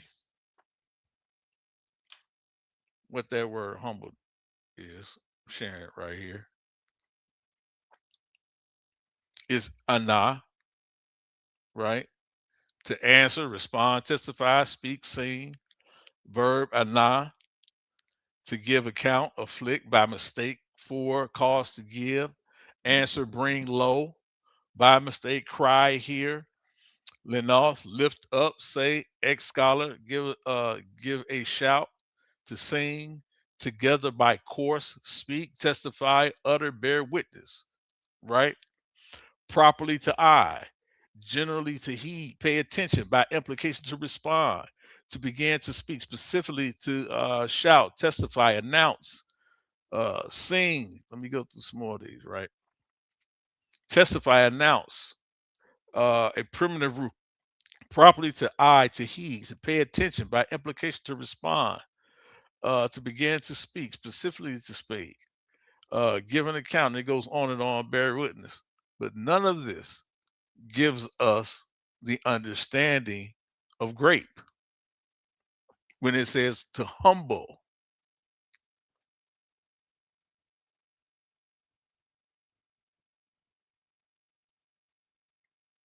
right? None of that. Let's go back,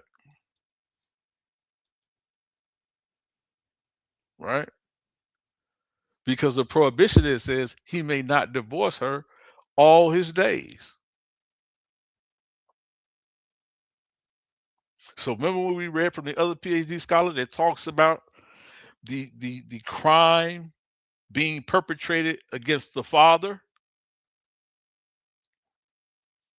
for a man who improperly or defiles a woman, right? And in this case, the term is used humble. Now, again, as DMG and I talked about, that word humble today is a triggering word today. But then, in its context, it's just simply saying they had sex. And in this case, we know it's consensual sex because why? It says, and they be found. In other words, they're together. And how do we know they're together in secret? Because not once does she cry out. Because if you read the law, even if the woman says she cries out in the field and no one heard, they always side with the woman because she says she's cried out. Even if no one else was around and she was taken into a field or somewhere secluded and no one heard her, if she says, I cried out and he still did this to me, they would always, the law says they must side with the woman. But this didn't happen in this case. Why? Because she didn't cry out.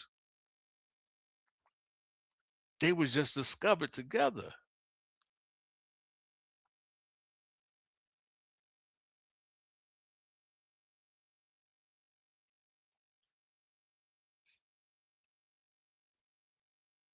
That's how it reads. The penalty for grape in the Bible is death. Period. Period. There's no other mitigation for grape. If you grape someone, you die. So all of these arguments, these false issues and allegations about whether or not the Bible simply gives you lesser degrees, no, it doesn't. No, it doesn't. You're confusing consensual sex, illicit sex versus grape. Same book from Bet Yah, How the Torah Condemns Rape in 2019. She said rape is tantamount to stealing a person in a rape. A victim is hidden and held against her will. That's the equivalent of stealing a person, man stealing. In Exodus 21:16 and Deuteronomy chapter 24, verse 7, the Torah mandates a penalty for someone holding a fellow Israelite against their will.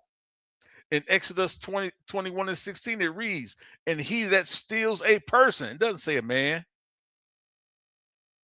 it says a person. That means both either a man or a woman, and sells them, or if he is found in his hand, seized, he shall surely be put to death. If a person is found stealing a person of his kinspeople, of the children of Israel, and has dealt with him as a slave and sold him, then that thief shall die. In the Hebraic sense, a rapist is stealing a person. The verb used to indicate steal is the above passages is the same one used in Genesis 31:20 and 31:27 to describe deceit.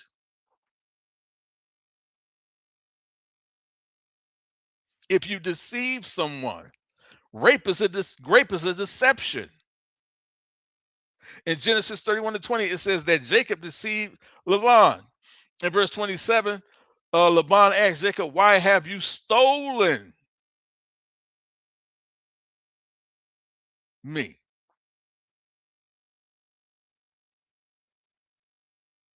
Or why have you deceived me? It's a prohibition against man stealing. That includes women, which would include the action of grape. Because you're stealing, especially when we talks about stealing something that is very valuable to a woman. If you obtained it without permission, that is grape.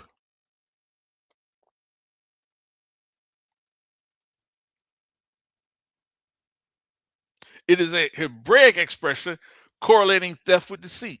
To hold a person against their will is not only theft but deceit. Since Torah has a prohibition against deceiving or stealing fellow Israelites, then grape is condemned not only from the above passages in Exodus 21 and Deuteronomy 24, but grape is also condemned in Leviticus 19:11. Not shall you steal, nor lie, nor deceive one another. To rape is to steal, and therefore grape is forbidden under Leviticus 19:11. Grape is also forbidden in the Torah by Leviticus 19:13. It states, not shall you extort your neighbor nor rob. To grape another is to take something from them without consent. That is extortion and robbery. And it is punishable by death.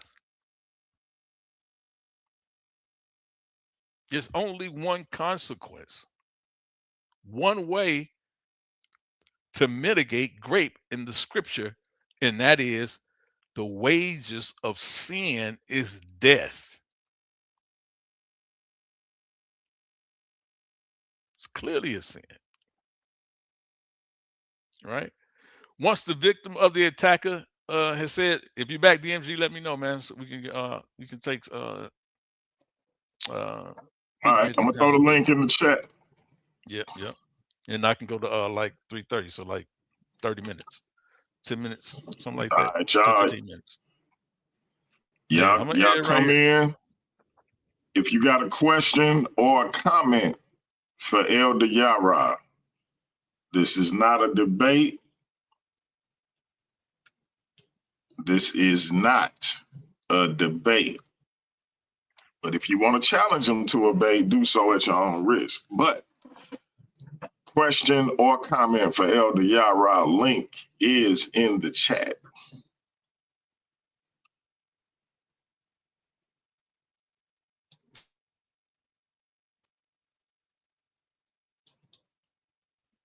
All right, link is in the chat.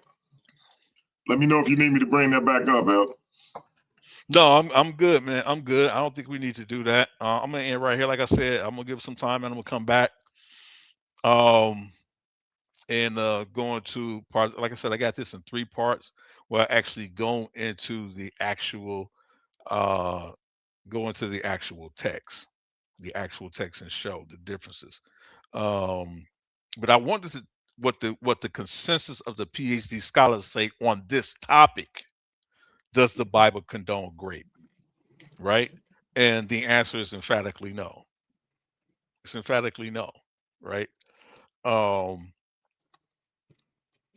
so a lot of these things All right, Elder Yara, we we must put it in. got a soldier up here, man. I think he about to vehemently disagree with you, bro. Look, Hey, he it's cool. It's already cool. smiling, Elder. Hey, it's cool, man. He Like already smiling. King J, what you got to say, man? What up, Yara? What hey, up, what's good, brother? What's good? What's good, Peace, fam? peace to the panel, DMG. Big You know, I'm not up. up here too often, so I always want to show respect to the platform when I am up here. Yeah, no doubt. The brother I Gideon appreciate as it, bro. well.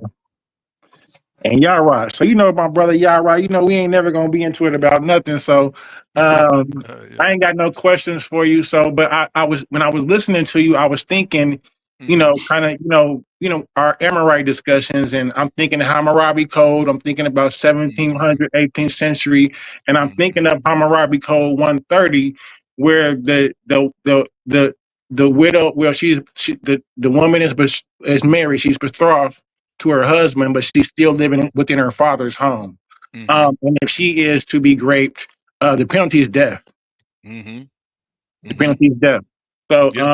we could correlate that to a Bible scripture. So that's why I kind of like us together, because I can give you like the primaries and the historical, and you're gonna come Yeah. with the scriptures, and they actually line up Yep. through primary little Amorite sources. So we was discussing that earlier previously. So Yeah, absolutely, man. And I'm glad you brought that up because um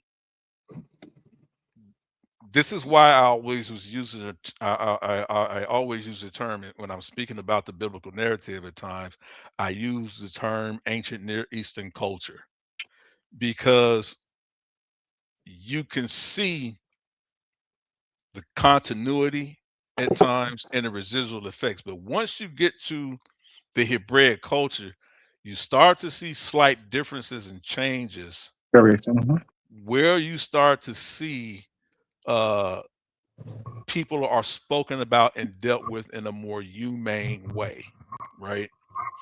Um, and it's that reason because time has passed, right? So the longer how it should go, societies or cultures that last longer, you are supposed to uh become better or more a civilized people more the sedentary. longer you are around, right? And so this is why we start to see subtle changes and moving away, right? So from things of old, right? But you can still see little continuities and little droplets of these things that still exist. Shout out to my brother Gideon, Israel, man. Peace. Good to see you, brother. Definitely Shalom, cultural. shalom, shalom, y'all, brother. Definitely cultural continuation. Would you say the Israelite culture is just a cultural continuation of a earlier Amorite culture, possibly? I say I'm willing to say about 70%. About 70%. I'm willing to say about 70%. Mm-hmm. The only thing Hey, that Elder changes, Yara, yes, sir. you didn't really touch the nerve, man. We got the king of consciousness in the building, man. You didn't What? you didn't Where? really you didn't Oh, really Si. touch the nerve today, brother. Be Si, you careful, building. side that mute. Well, What's your mute good, button Elder? still might work, but be Look, careful. look, I'm gonna What's let you good, and Elder King Si? J finish. We're gonna go to Gideon. We're gonna say the king of consciousness for last.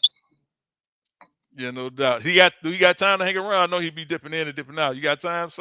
You got time, Si? You need to go now. You All right, muted Nah, go yourself. nah, ahead. I'm good. I'm good. I'm just relaxing. Oh, I'm listening to okay, okay. Yara go in and Yeah, do I his know you be thing. busy. I know you be Yeah, busy. What's up, Si? What's everything up? cool, man. I see this where What's you good, hiding Elder? out at over here. Nah, Well, y'all nah, agree. man. Man, I'm so. That's funny. That's funny, Yeah. man. You can't Hey, Si, hide, man. and You you can't know, hide. Jose backed out of our debates, huh? Oh man, I didn't know that. He backed out. You know He he backed would. out. Hey yo, see when they back out, you gotta put them on punishment for a minute, man. You can't be popping up. That's what I did to the other brother, man. You know. Yeah, he backed out. He said I was hitting him in his head too hard, man. He said he Why he couldn't do backed it. out of that though? I thought he had that. Man, listen. But I was telling him, I said, yo, this is a crazy topic. But DMG got Yeah, something up his sleeves. I said that. I said he got something. Oh, they had the look, better argument, but he didn't know how to articulate it. Damn, man. So I yeah. mean, DMG, I could probably Yeah. find somebody for you if you want that debate, that Yeah, topic. see if you can find somebody, because my presentation done. I was gonna ask you, can I still come on and do the presentation? Yeah, Let yeah, me, hell yeah. let me do it. You Uh-oh. want to smoke with DMG? I'll take up. So DMG, you was taking an affirmative. I'll tell you. So the title was Christianity forced on African American slaves? I'm I would taking take the the. negative. I want to take the I'm affirmative on taking the that. negative. Yeah, I want to take Yep, the you affirmative on that, okay. and Mm. Okay. I think that'd be easy because Mm. DMG, How long you need? your shit already ready. I'm gonna probably argue a different angle than Jose. Could you give me over? Can we do like over the holidays? You know, the 4th is Saturday, so maybe like the 6th or the 7th. Oh man. We Yeah, had it set up for Friday. So if we can do I'm thinking Monday anytime maybe. next weekend, it'll be good. Mm. Next weekend after that. So you thinking probably like the 12th or 13th probably. No. I was saying next weekend will Oh, be good. But if we need to push it to the weekend after, that's fine. okay, yeah, that'll give me plenty time. That give me plenty time to set up a nice little PowerPoint. We doing the 312 minute rounds? So what I usually do, we was doing it over here, but we was going to simulcast on side channel. I usually do 2 10-minute rounds each, and then a 10-minute Q&A, 3-minute opening, 3-minute closing. But if Si want to switch it up, we'll figure it out. Okay. Yeah, that'd be love. That'd be an honor for me for sure. I'll make sure I'll be ready for you. That's what's up. That's what's up. Okay. All right, let Hey, me quit that's fire distracting right there. y'all. Let me quit distracting y'all from Sarnetta. But yeah, we definitely do that. Do me a favor, King J. I'm gonna put my number in the private chat. Send me a picture. I'm gonna make a flyer. Say less. Say less. Yeah, that's dope right there. All right, yes, love. All right, you and Elder Yara can finish up so we can get to Gideon about this particular topic. Okay. Yeah, Rob. So back with the Emirate, so you say 70-30. The other 30% probably you argue will be just their own revisionist part of it, adding their own regional variation, dialect, their own little flair to it. But the root of it. Yeah, because I give about 20. I'm gonna tell you this. I'm gonna give about 20% of that to 20% of that to migration, Migration. and then I'm gonna give about 10% of that to cultural memory. Cultural memory. Yeah, and we see it. They finna be Yeah. like, man, yeah, I see it. They And gonna it's argue. happening. People gonna argue with me. You know, Israelites, Christians, they gonna argue with me, but Yeah, and we talked about it just on a like how scale. they dropped with the modifier Yahweh and the Yahweh. How Mm-hmm. we talked about that, and possibly Yahweh is just the modifier being deified as the Elyon. Yeah, that's right. It's a power, and that's And, why you can see Yahweh's name on the land. You can see His name on the mountain. His name is on the people. You see mm-hmm. what I'm saying? His name is on the Torah. It's on the Word. So it's a power. It's a To power. exist, he exists to exist. Hmm. Uh, Yahweh Hadad, Yahweh Hmm. Elu. It could be Yahweh Baal. It could be Yahweh anything. Yeah. And and in my study, what I've done is to just a real quick. Because Michael Eisner talks about this two powers in heaven, I take it a step further. I Uh, don't think Michael Eisner goes as far as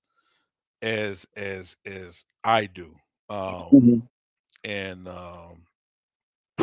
in dealing with this particular topic, um, because it is the basis, this two power concept that Michael Eisner talks about. Did he talk about the God of the mountain at Yep, all?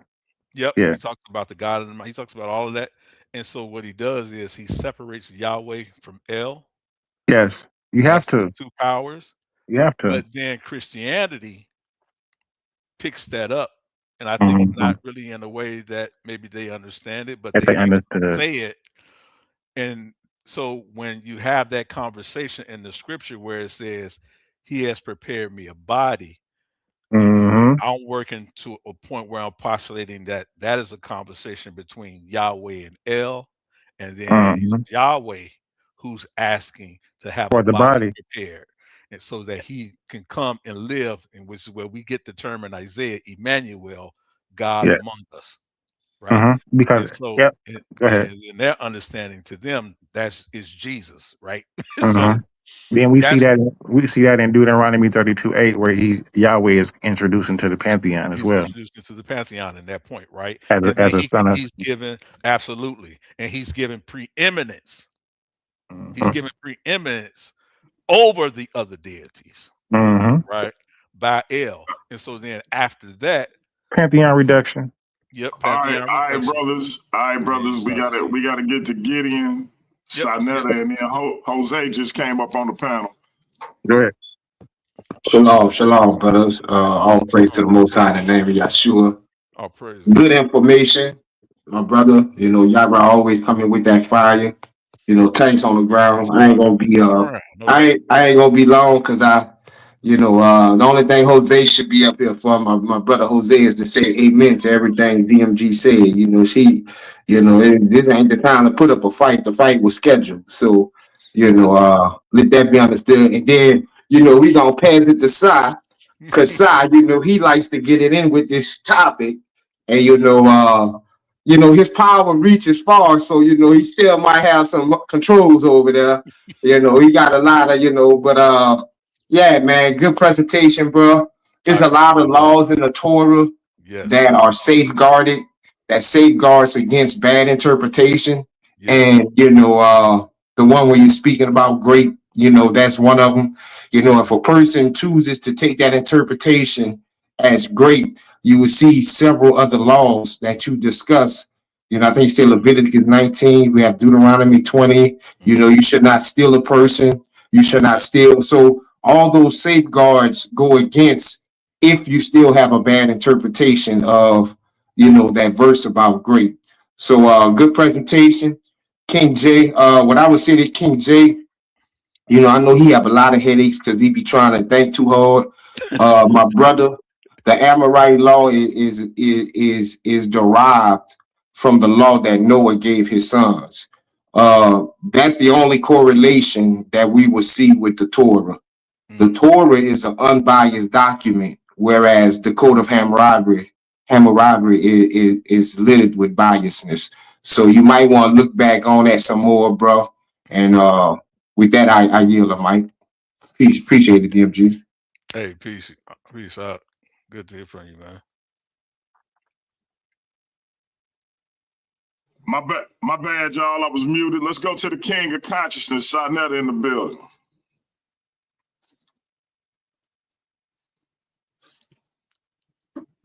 Peace. What's going on with you, my brother DMG? Of course, my brother Yara, brother Gideon.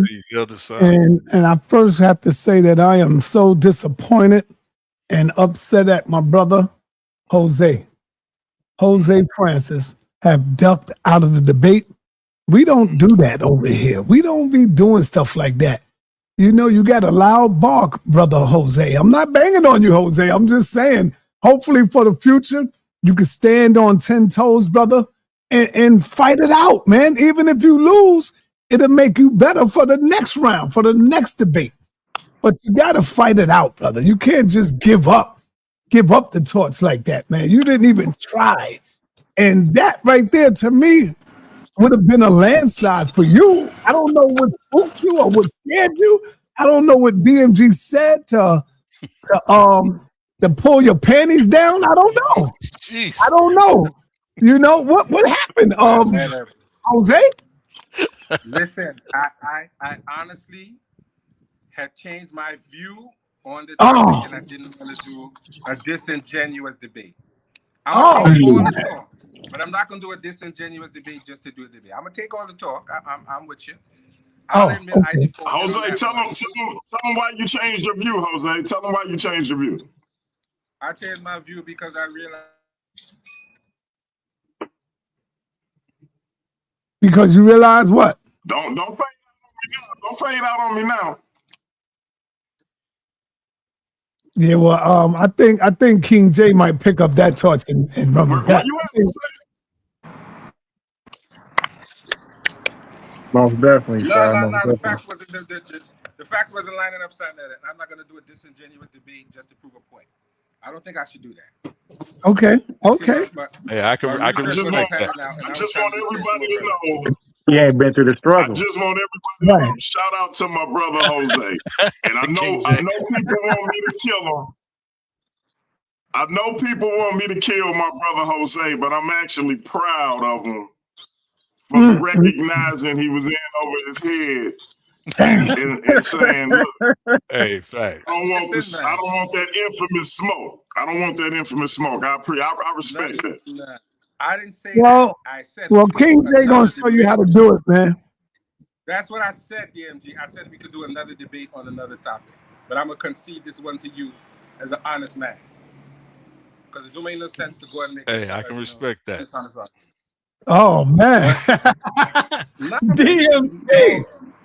Hallelujah. I know you're disappointed, Saab, but there's gonna be one in the future, and I'm gonna be more careful on the topics that I choose. Okay, I got you. I think that would have been a landslide. Good topic. Yeah. I don't know what the hell happened to you on that, man. Good topic. I think you said it though, King J. You gotta have some sense of you know. Yeah. Been through it. Been through the struggle. Yeah. As for my little brother Yara, critical analysis, why the Bible doesn't condone grape. I mean, one thing you're gonna have to do is stop listening to those who are believers, because the job of the believer is that they think they are defending the Most High. You think you are defending the Most High when you do that, but you're not. Graping is evil. We know that. Who created evil? The Most High God of the Bible. That's who created evil. Without the Most High creating the evil, there'd be no evil on the planet. And so if I was to ask GMS, that's why I respect them. When they get up there and teach, they will tell you, yes, the Bible do condone graping. If I was to call Maharakah, and y'all know who that is, my brother, y'all know who Maharakah is. He would say, yes, the Most High condone graping in the Bible. When you look at the scripture, Deuteronomy 10 verse Deuteronomy 21. 21:10. Yeah, damn, I'm getting calls right now. When you look at the it's just knocking me off. 21 verse 10 to 14. It's telling you right there. When you go to the last scripture of 14, it's saying that you can let her go because you have what? Violated her. Why would they say you violated her if you didn't grape her? If you didn't grape her, they wouldn't use the word violated, or they would use the word humble her. And then they tell you can let her go if you want to. Don't sell her for nothing. Here's a slave. This woman is a slave. And not only do the Most High condone it, the Most High was down with it. I know y'all be like, oh, hold up, son. Now you're going crazy. The Most High was down with the graping process. What did he do? He said, he called out, I'm paraphrasing, he called out the Israelites and said, yo, I have delivered them unto you. Who did he deliver unto them? He delivered the enemies unto the Israelites. And he said, he said, kill them all. But if you see a beautiful young one amongst them, 10 years old, 12 years old, 13 years old, and she looking beautiful, save her for yourself. Bring her home. Lock her down for 30 days. And then you could go up in her. Let her mourn her mother and father since you have killed them. Let her mourn. And then you go up in her and make her your wife. And so when you hear them words, make her your wife, y'all say, oh, see, look, the Most High said we could make her the wife. She was a wife.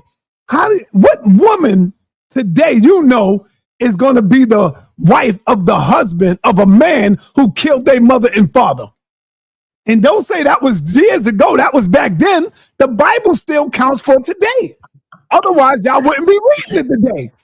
The Lord counts for today. Otherwise, you wouldn't be reading it today. So don't say that was back then. No, it's still now. So what? And I ain't gonna go long. I'm gonna pause right there and just watch Yara clean this whole thing up. Just watch. Yeah, Elder Yara, I want you to respond, and then I'm gonna go to my man Ben E. Yeah, absolutely. Let me say this. Shout out to Elder Sonetta, man. I appreciate Simon and everything you do for the community, man. I don't say that enough, but man, I appreciate you for it. Sonetta, you're right on the point when you say if it was good in the Bible, then it should be good now. I agree with you with that 100%. But what good are we talking about? What was good in regards to morality in the Bible back then? The morality does still stand today.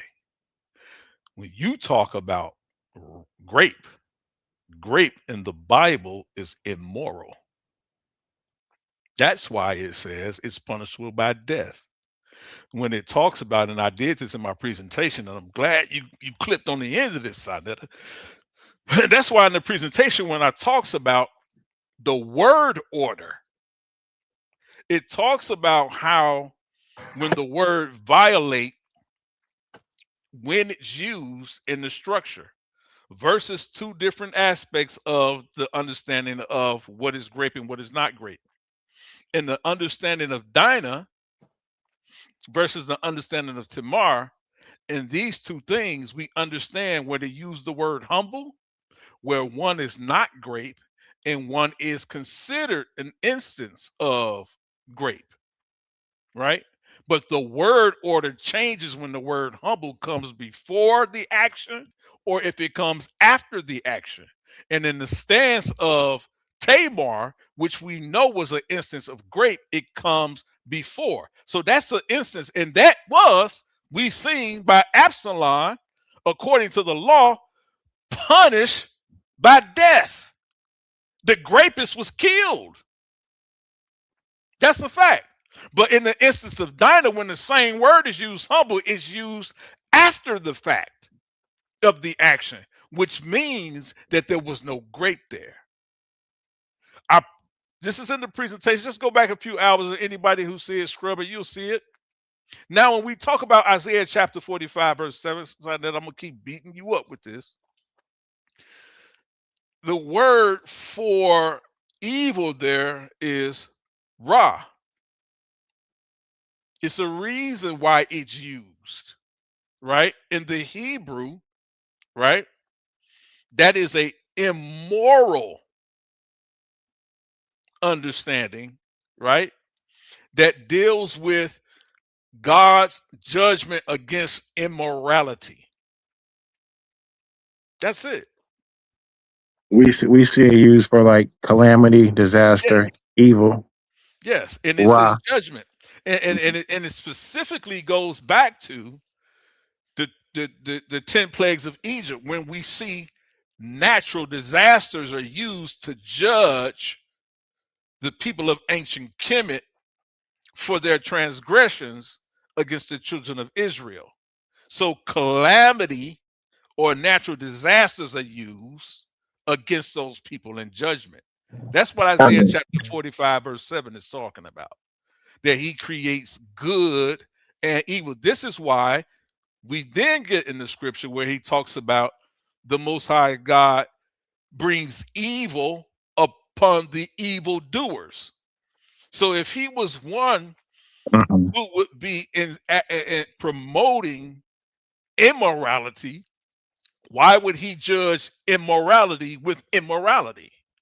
That makes no sense, right? So when we talk about Isaiah chapter 45, verse 7, we have to look at those terms, those usages in its context, right? But I do agree with you. The morality that stands in the scripture, in the Torah, does still stand today, right? So you think the word disaster fits more better than evil? You know, Yeah, yeah, that's King what J, I'm understanding. King J. Let me respond real quick to my brother Yara. Yes, go ahead, sir. man. Brother Yara, we got to stop the bull crap, man. We got to stop this because you use the word immoral. You keep saying that is immoral. But guess what? The God of the Bible is immoral. Mm-hmm. The God of the Bible deals with hatred. The God of the Bible deals with all kind of stuff. Everything he tells us not to do, he turns around and do it. He's supposed to be the example. He condoned lies. A flying angel came to him and said, I will be a lion spirit in the mouth of all those prophets. And the Most High backed them up and said, go forth and do so. I got you. I got your back. So the Most High also condones lying. The Most High also condones homosexuality. Now I know you're gonna say, well, no, in the book it says man should not lay with man as he lay with mankind. But see, the book it speaks of a double tongue. It speaks double tongue, brother, because I can show you Romans 1, verse 26, where the Most High see these two women together and they want to be lesbians. And then what do the Most High do? Instead of the Most High sending down a spirit so that they could cleanse and be cool, he don't do that. He sends down the spirit to harden their hearts so that they will forever be lesbians, brother. Think about that right there. So it's showing you that the Most High is not just loving God, not just a righteous God, but it also gets in the mud, it gets in the dirt, it gets into all of that. And that's only because y'all don't know who God is. And I'm going to tell you one more time. You and humans are the gods of the earth. Humans are the devils of the earth. You have a higher self, which is God consciousness, and you have a lower self, which is wicked and evil. And that exists within every human being on the planet. And that's why you never could see yourself, because you don't know that you are the gods of the planet. You have never seen God until you look in the mirror. I mean, I'm going to fall back, man, and just let Yara keep on trying to wiggle his way out of this. And not only that, one more thing, Yara, in closing. What did the Most High do to one of David's wives? Not one of them, but damn near all of his wives. He said to David, because you have violated another woman, paraphrasing, and you have mounted her, committing adultery. Guess what I'm going to do? And this is the Most High talking. He said, I'm going to take your wife and put her on the roof. And and he said, you did it in secret, but I'm going to let everybody see that your wife get mounted by other men. That's your God. Is that a righteous God? Is that a humble God, Brother Yara? Or is that a wicked God, a vicious God, a God that will get payback? Come on, brother, stop playing with me. God allowed David's wife to be raped, not great, but to be mounted by other men, brother. Stop Elder playing. Yara, before you respond to the Godfather, to the King of Consciousness, I gotta go to my brother Eden. Yeah, Ben no Eden. doubt. Go ahead, Ben. Hey, peace to everybody.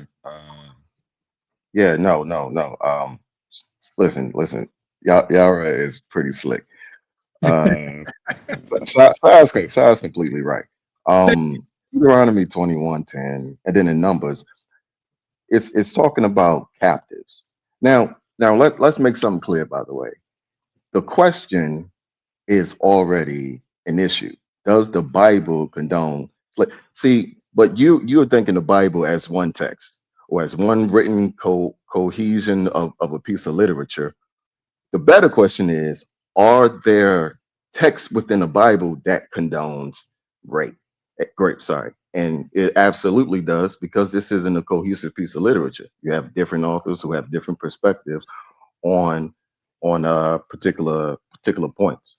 So, but as Deuteronomy 21:10 talks, and as we see in Numbers, it's talking about what do you do with captive women. And it's most obviously what we know. Now, the term ana is used in translations to kind of ease the reader. It can mean humble, but it can mean a lot of other things. It can mean force, it can mean ravage, it can mean all those other things. So in a particular text, when we're talking about the Bible, in a particular text, you have to read it particularly in the context. So to just overall say the Bible doesn't condone grape is not a fair thing to say. That's what I'm saying. Okay, let me respond because I've been waiting to respond to you on a number of issues. But before you respond to him, let me say that to my man King Hurt in the chat. King Hurt, you say your presentation went over our head. It ain't a person that saw my rebuttal to your presentation that didn't say I rebutted it point by point. Right. So if you want to debate that issue, me and you can debate it. If you want to discuss it, we can discuss it. If you want to do a rebuttal to my presentation, you got carte blanche to do it. I have Brother Jose host it. But you in the chat doing a lot of flapping. Let's get in the ring. Go ahead, Elder Yara. Yeah, no doubt. Okay, so Ben Eaton, first of all, I'm not one that looks at the Bible as as one single book. I look at it as what it's called. It's a Bible. It's a bibliography. It's a collection of books. If you follow me, you would understand that I say it often. But number two, let's go with your premise, right? If we have to look at it, right, based on just one single text, right? Based on that, there are specific authors that would look at the concept of grape differently, where one would condone it and possibly one may not condone it or whatever. Can you provide us with an author in the biblical text that does, you say, emphatically condones it? That's not what I said. That's not what I said. Okay, I said if you read you have to evaluate the text by its individual context, on its individual merit. Yeah, so I'm asking, by its individual merit, which author would agree with the concept of grape? Okay, I can tell you which part of the text agrees with the concept of war brides. That's not what I asked you. See, this is what hold on, brother. Hold on. This is what I said earlier, DMG, about sunken cost fallacy. It doesn't matter what you show them, they're simply going to argue. Now, he wants to argue about war bride. I didn't argue him about I didn't ask him about war brides. I asked him which author agrees in the Bible with the concept of grape. Well, see, hold on, y'all right, because I don't want y'all to talk over each other's head. Because real quick, Ben Eden, because I'm not on your side, but I want y'all to understand, because you framed your question in a certain way, specifically not in mention of author. You specifically said text, and frame the Bible in a way that is not an authorship of a Bible, but a collection of texts. So, Yara, would you mind not including the word author in your question? Yeah, I could do that. Okay. That's easy. That's even better, actually. And I So, already answered that. so actually, you did not. So when he talks about the concept of war brides, right? The concept of war brides, and I showed this in the text, right? I showed this in my presentation. What happens? What is the status of a war bride when she's betrothed or married to an Israelite man? What is her status? How do a war bride become a war bride? Listen. By That's not the force, right? question I By asked you. force, by slavery. Well, That's not the question. Yara is Come on. 30 days. He has to wait 30 days. And Right. then after that, he can decide on if he wants to keep her or not. Can we Right. stop pretending? Like, can we Right. stop Hold pretending? on. Listen, you see it. Hey, bro, listen. We're talking. That's what the text says. Hey, Chill let's out. do one mic. Let's do one Right. Right. mic. That's what the Elder text says. Yara responding. Everybody can respond back to him. We gonna go in order. Yeah. That's what the text says. So in times of war, right? Where in the context of society of its day, where women had no property rights, where women didn't have rights to even their own bodies, right? That at points in time, a woman or a young child or a young woman left to herself had less of a chance surviving in her own culture. That's a fact. Can I share my So, screen? so we can do that. We'll share screens all day because I already did this in the. Well, now remember, I text. said question or comment. Yeah. You're gonna respond to either. This is not a debate, but if you want to debate them, Man, you can debate them man, right here. And we got Sonetta in the building. You can debate them over on the HOK. Hey, No, you're right. I'm sorry, MJ. I'm sorry. My apologies. Go ahead, y'all. Yeah. No, you give it no apology necessary. You Yeah, good. no apology necessary. Yeah, and I'm willing to debate you on that context, on that concept, even if you just want to deal with war brides, right?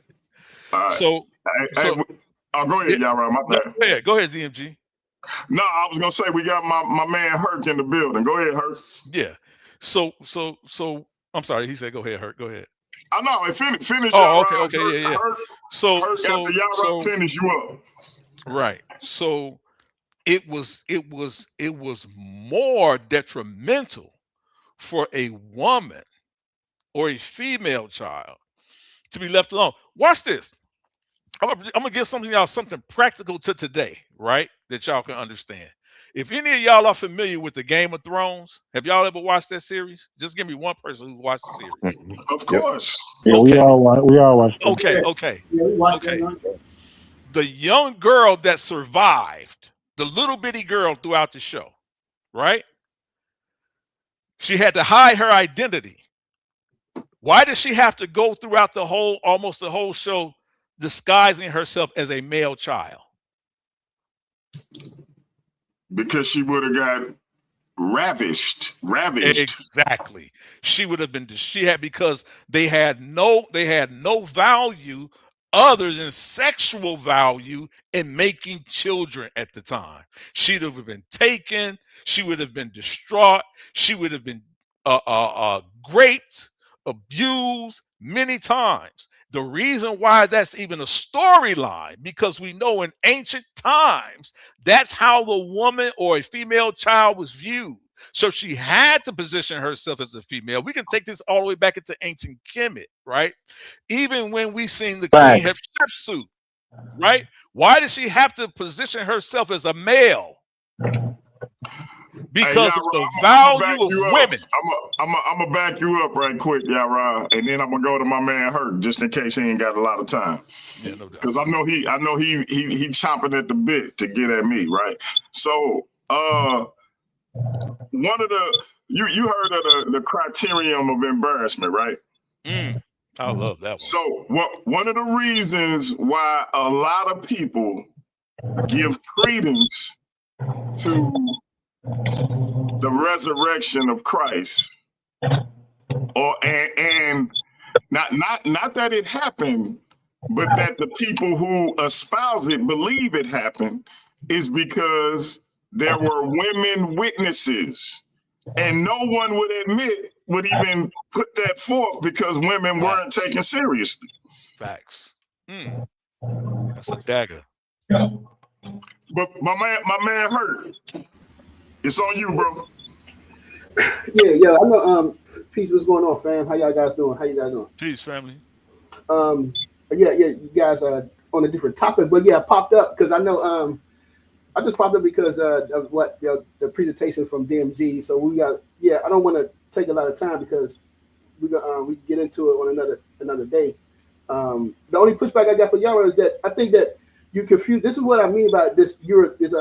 Christianity is a European religion because you confusing ancient times. You said this is something that happens in ancient times with children.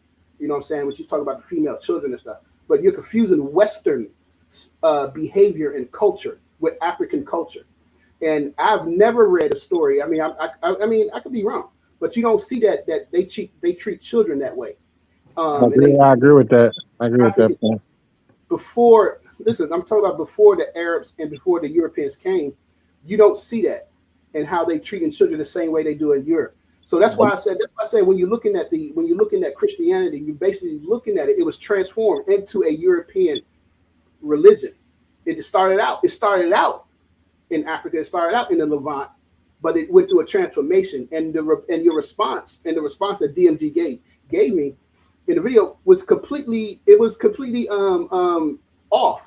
You didn't deal with any of the subjects or any of the material that I put forth. You didn't even deal with like my presentation at all. So that's why I said it went over you guys' head because you guys are talking about topics that I didn't even bring up, and then you would say stuff that I already said that I already agree. So yeah, I mean that's why I popped on so we could get it, so I could come up one day so I could just literally show you because it don't even take long to show you how you was off in the presentation, and it just it didn't even. It was not that it wasn't coherent, but it just didn't even it wasn't even on like the subject line of what I was talking about. So that's why it's for, I guess you guys wasn't understanding my point of it being a Eurocentric. When I say it's a Eurocentric religion, I'm not looking at it like after it went through Europe. You got to look at it before it went through Europe, before Constantine, and when Constantine took it over, and then when it went through Europe and when it came out. All of that is a part of it, and that's what I tried to show. But I guess it didn't hold up.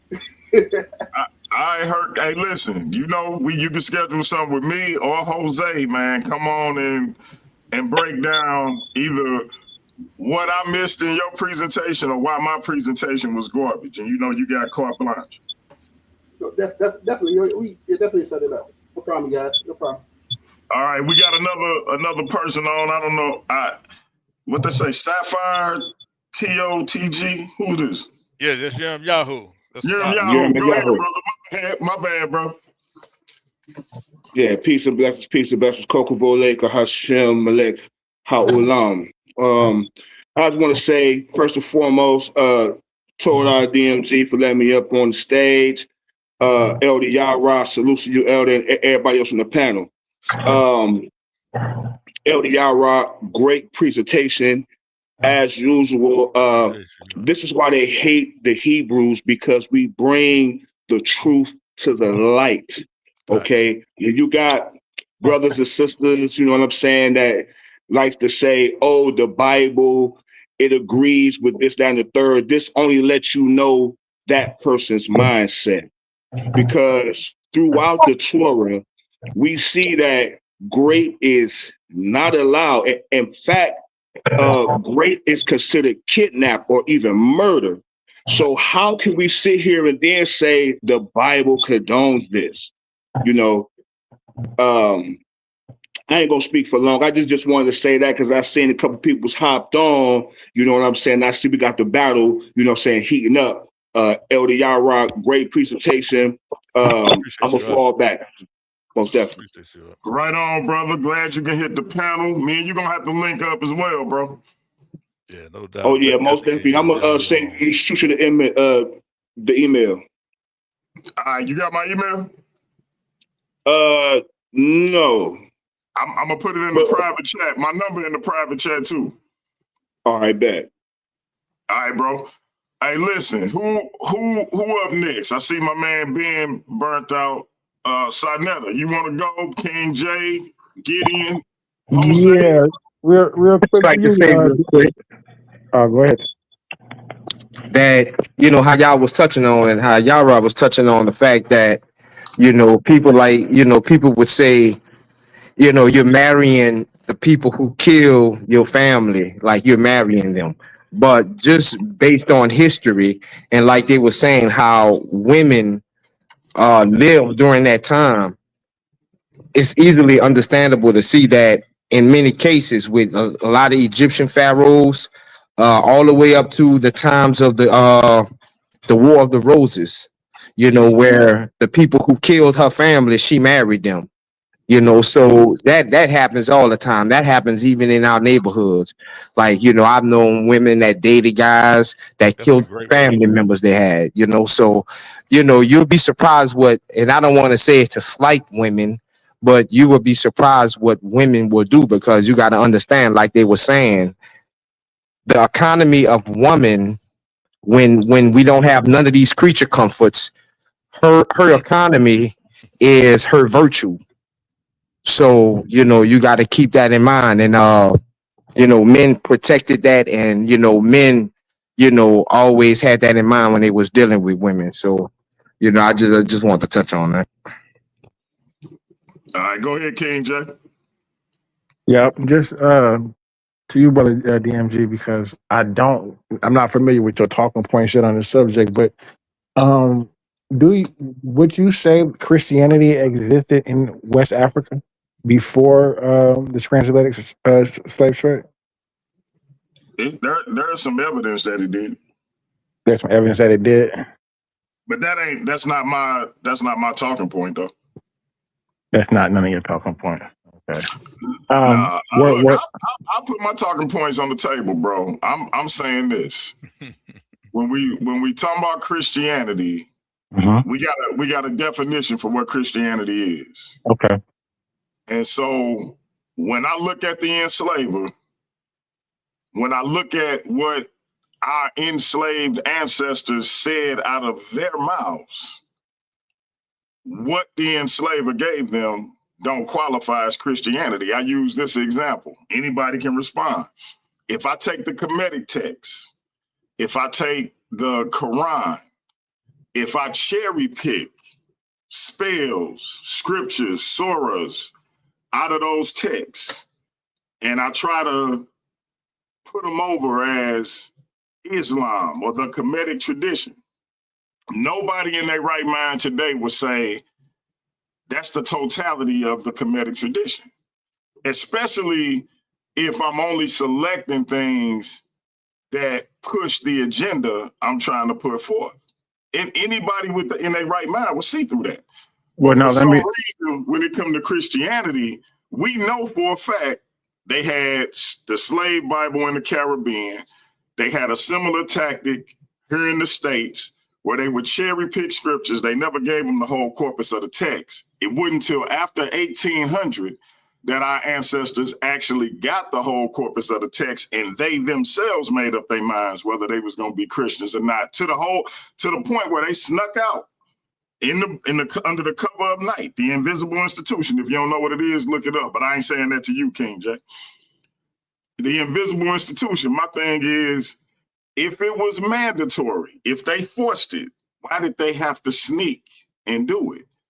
What they were given don't even qualify as Christianity. Never mind the people who gave it to them, they don't qualify as Christians. We got a clean glass and we got a dirty glass. We got the enslaver who enslaved our ancestors and what they were saying, claiming to be Christians. We got the abolitionists who helped our ancestors gain their freedom, who said they was Christians. One of these people perpetrating a fraud. So we can talk about it.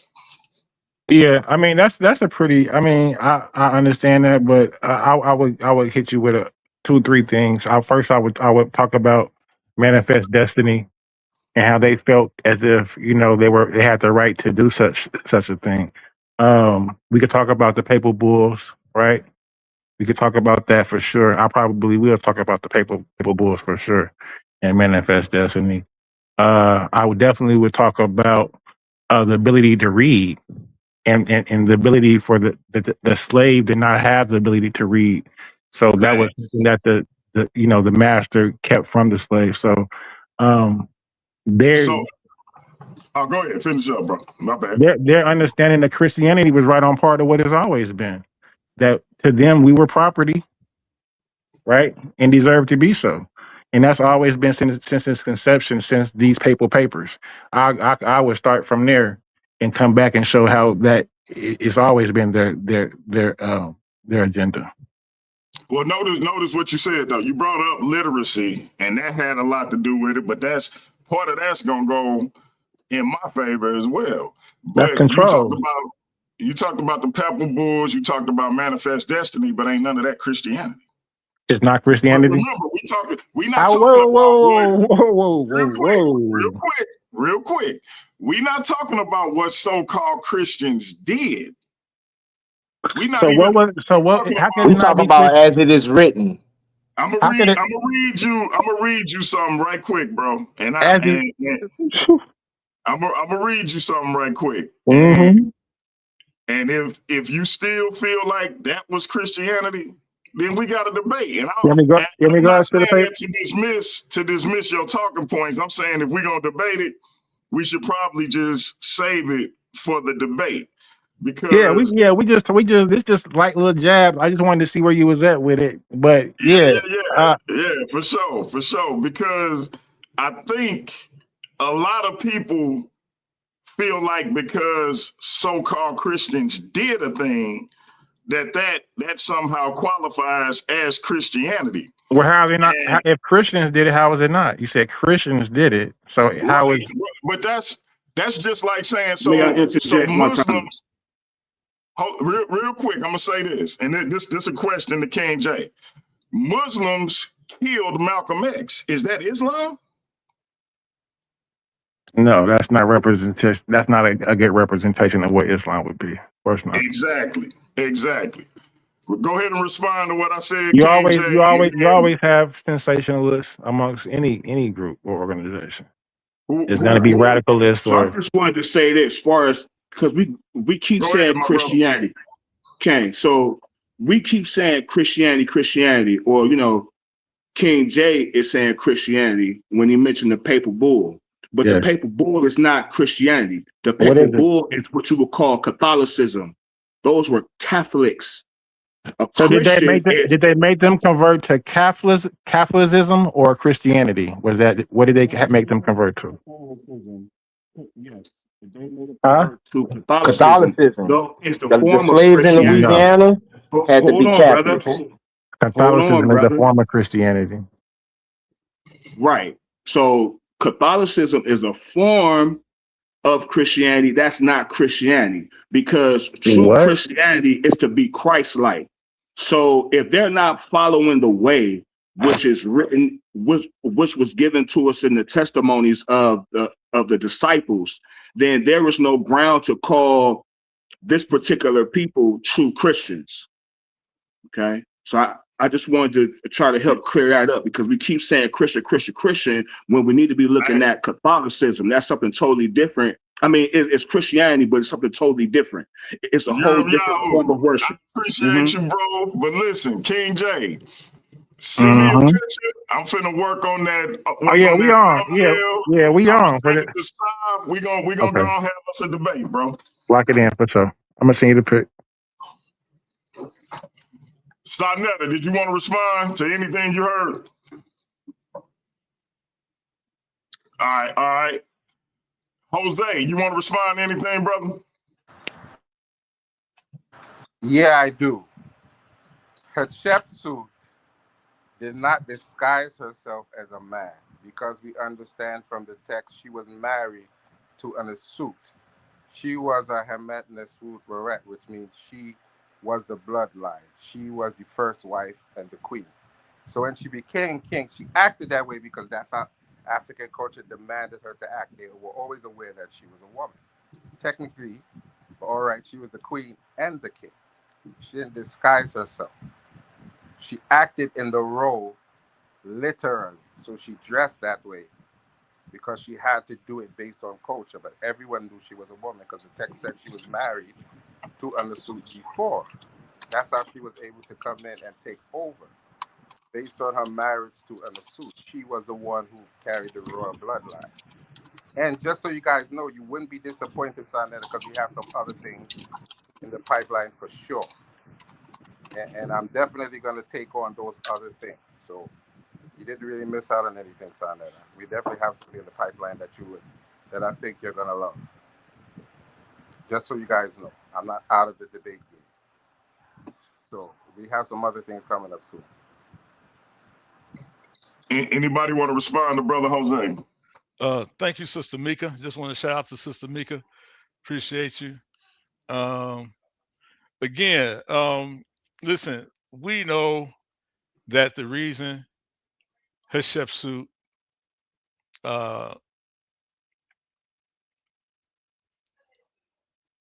had to dress as a man is because she was not respected as a woman. She didn't even respect herself as a woman. That's why she You wore don't know the that, man's Yara. bit. You don't know Listen, that. we do know that. Jose, one Hold on, mic. Jose. One Listen. mic, Jose. Yeah, listen. We do listen, we do know that. That's why she never describes herself as a female. And number two, we wouldn't even know of her because they tried to erase her from the Egyptian record. Had they not found a tomb they weren't looking for that mentioned her by name. So these are things that we know in ancient Near Eastern culture. We can go back even in the Levant, even in Kemetic culture. Women were regulated. They were not. They even though Kemetic lovers, y'all try to say that women had the same class, held the same class status as men. That is not true. We have the primaries to support that. That is not true.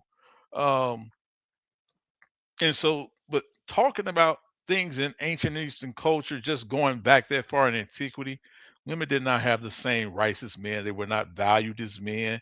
We still see the remnants of that today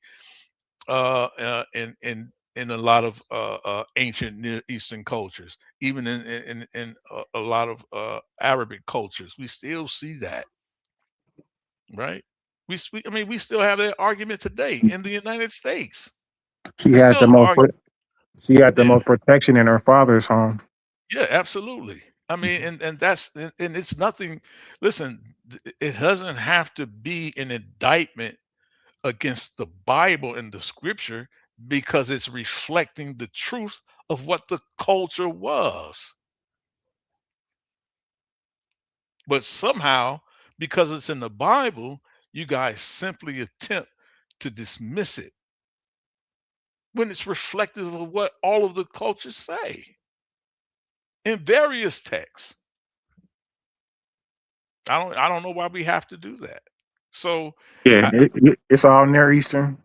yeah, I just don't know That's the why way we to have. sum it up. Just say Near Eastern studies, Near Eastern Yeah, culture. that's why I You was know what I'm saying saying? ancient Near Eastern. Yeah, Hebrew is that. that's what it's And, that. and That's over all different culture. time periods and over different, I'm not taking over the mic, but over time periods is different. It evolves over different things. Yeah, it just it Hey, happens that way, and it's real not even quick. until we get to way later, real quick, that we get Go ahead. way later in Western society, right, Mm-hmm. and dealing with Greeks that we even see the term Hebrew. RAPE exist. Ah, okay. The term Yeah. rape does not even exist prior to the Greeks and the Romans coming on the scene, and I'm talking about before I would say before the uh not even before the first century. Mhm. Hey, listen, real quick. I'm going to go around. We're going to save Elder Yara for last because this was his show. We almost at 3 hours. Let everybody close out. If you got anything you want to promote, we got like 34 people in the building. You can promote it. Listen, if you haven't subscribed, I don't know what you're waiting for. I'm trying to get to 2,000 subscribers by the end of July. I ain't got much to go. Make sure you subscribe. Make sure you tell a friend to subscribe. That being said, me and King J will be debating, was Christianity forced on African American slaves? We're going to let y'all know when that's going to happen. We're going to do that on the HOK and right here on Paradigm Shift TV 314. First, I'm going to go to my man Urim Yahoo. Then we're going to go to Gideon. We're going to go to King J, Sinetta, then Elder Yara. Go ahead, my brother. Right. Can I be heard? Yes, sir. All right. Coca Voleka Hashem Melech Haolam. Peace and blessings, everybody. DMG, thank you for letting me on. Did you get my text? I just sent the text out to you. Elder Yara, it's always a pleasure to see you, man. Come and demonstrate. Brother Gideon. King J. I got you, brother. Yes, sir. King J, you another one. Side Netter, man, I definitely got to come grace the platform. You know what I'm saying? We got to get it in because, you know, we got to talk about your ideology when it comes to the Bible. You know what I'm saying? When it comes to the Bible, we got to definitely sit down and talk about it. Yeah, you know, but with that, shalom, Uvaka, peace and blessings. I'm out. No doubt, no doubt. My brother Gideon. Yeah, man, I just want to give all praises to the Most High, man. Shalom to all my brothers, man. Shalom to my brother in arms, Elder Yara. Shalom to Sapphire, Yahoo, everybody on the panel. And, you know, give all praises, man. You know, shalom. All praises, shalom. No doubt, no doubt. King J. Peace, tell the people how you going to give me that work. Peace to the panel, man. It's going to be a very good debate. You know, I'm excited for this debate. It's going to be a lot of good talking points. That's why I asked the brother particularly, how is he going to show, you know, Christianity in West Africa? So he said he has a remedy for that. So if he would have said Islam, I might have not would have took the debate because, you know, I would argue that a lot of those slaves came over here on the transatlantic slave trips, Islamic or, you know, Muslim, but when they got here, Christianity was forced upon them. They did even actually use it to liberate themselves. So I'll be able to show a lot of good instances of that. So y'all need to definitely tune in. Subscribe to my channel too. Right now, I got like 3 or 4 subscribers, so help build me up. Hey, King J, real quick, what's the name of your channel? It's literally at King J Reacts. So just. You know, I definitely would appreciate any subscribers. So, you know, I'm definitely got good information over there. So I'm posting all the little debates that I do. So, hey, Mika or Michelle, if y'all will, put King J channel in the chat. Please subscribe to the brother. Listen, I'm trying to get to 2,000 subscribers. So anything I can do to help another brother, hey, I definitely need to do that. So put his link in the chat if you will. I appreciate that. Mika to work. Put Mika to work. That's love. That's love. But yeah, I definitely look forward to the debate coming up soon. All right. Sinetta, we lost Elder Yara. I was saving him for last. Oh man, he might pop back up. Shout out to Yara, man. Good show, man. Good presentation. I don't always have to agree with y'all, but I want to say this. I can't say it enough. All you Bible thumpers out there, you Christians, you Muslims, you Hebrews, stop trying to change the word of God and leave it the way it's supposed to be. Read it the way it's supposed to be. Don't add, don't take away from it, because it got a few scriptures in the Bible where it says, if you add to this word, this is what's going to happen to you.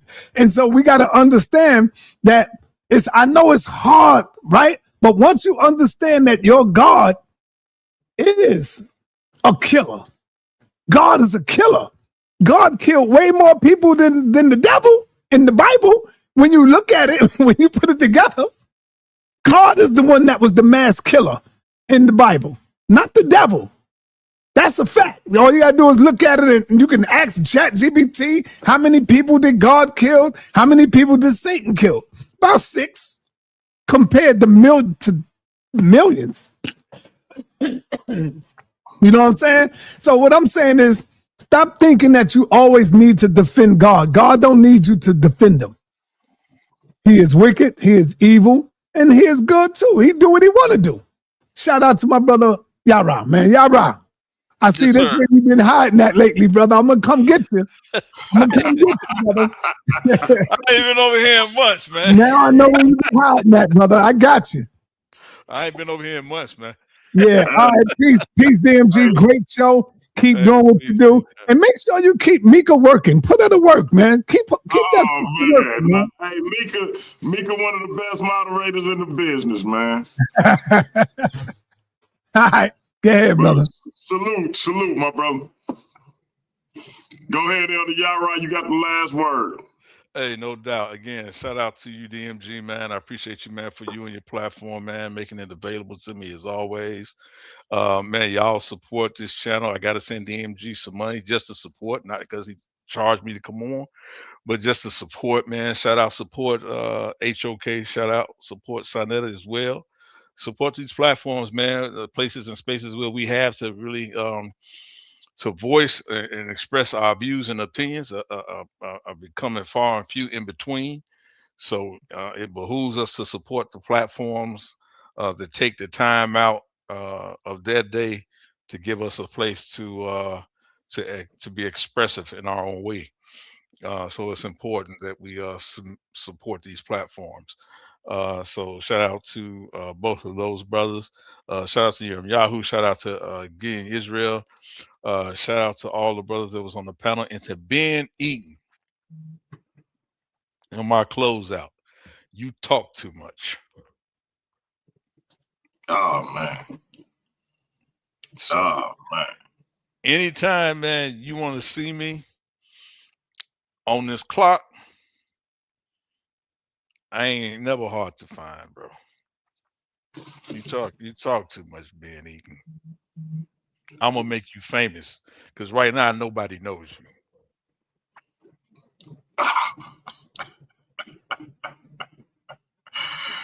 Hey, Ben, you heard it here, brother. Elder Yara done laid it down. If you want that smoke, man, listen. Paradigm Shift TV 314. We got the Worldview Wars Debate League. You already know what's up with the HOK. Come get this work, man. Family, we out of here. Might go live later on, but I don't know yet. But y'all seen it. We got a debate. Me and King J. And then I got a little announcement for y'all a little bit later on concerning Mandinka Molly and my brother Jose Francis. Y'all come black and check us out. Gee. I told y'all what to step into. I ain't disrespecting you, son. You wanted to be one way. What? You wanted to be one way. What is the other way?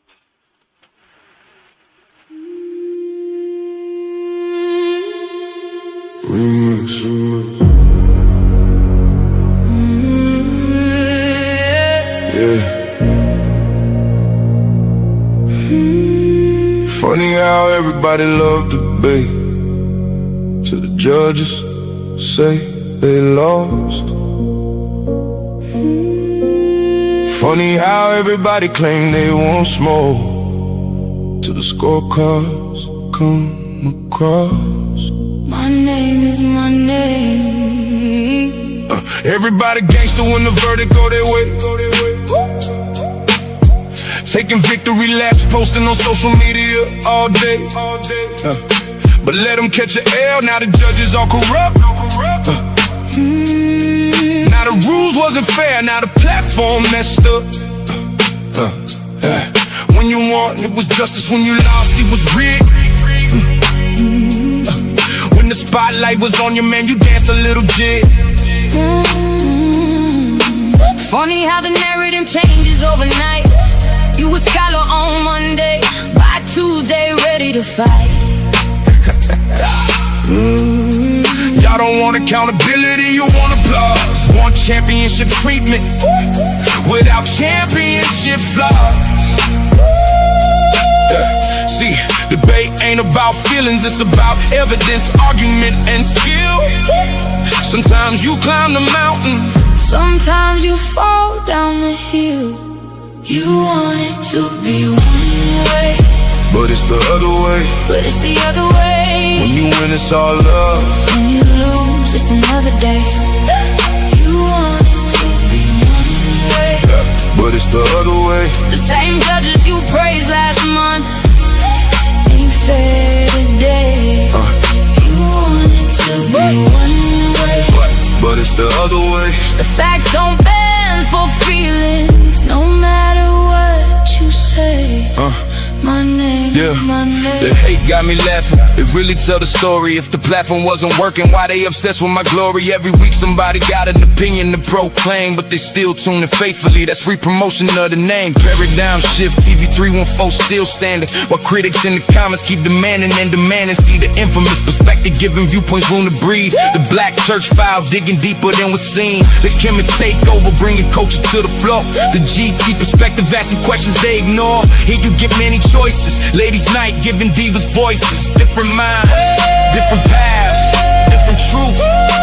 Reaching the elders and the youth. One way, But it's the other way. you said the platform needed you, but somehow you still stayed. Yeah, You wanted to be one way, but it's the other way. the show keeps moving forward even after people stray. You wanted to be one way, But it's the other way. the audience decides, not the stories that you made. My name is my I've seen debaters come and go. Some legends, some pretenders. Some became champions, some became contenders. Some accepted losses and came back even stronger. Others spent 6 months complaining and being bitter even longer. Everybody wanna run a platform. Everybody got advice, but very few know the sacrifice, are willing to pay the price. Fight facts, challenge views, give the people real discussion.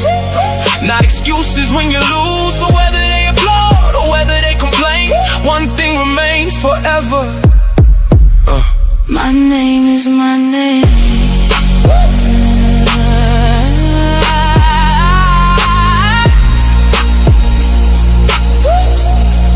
You wanted to be one way, But it's the other way.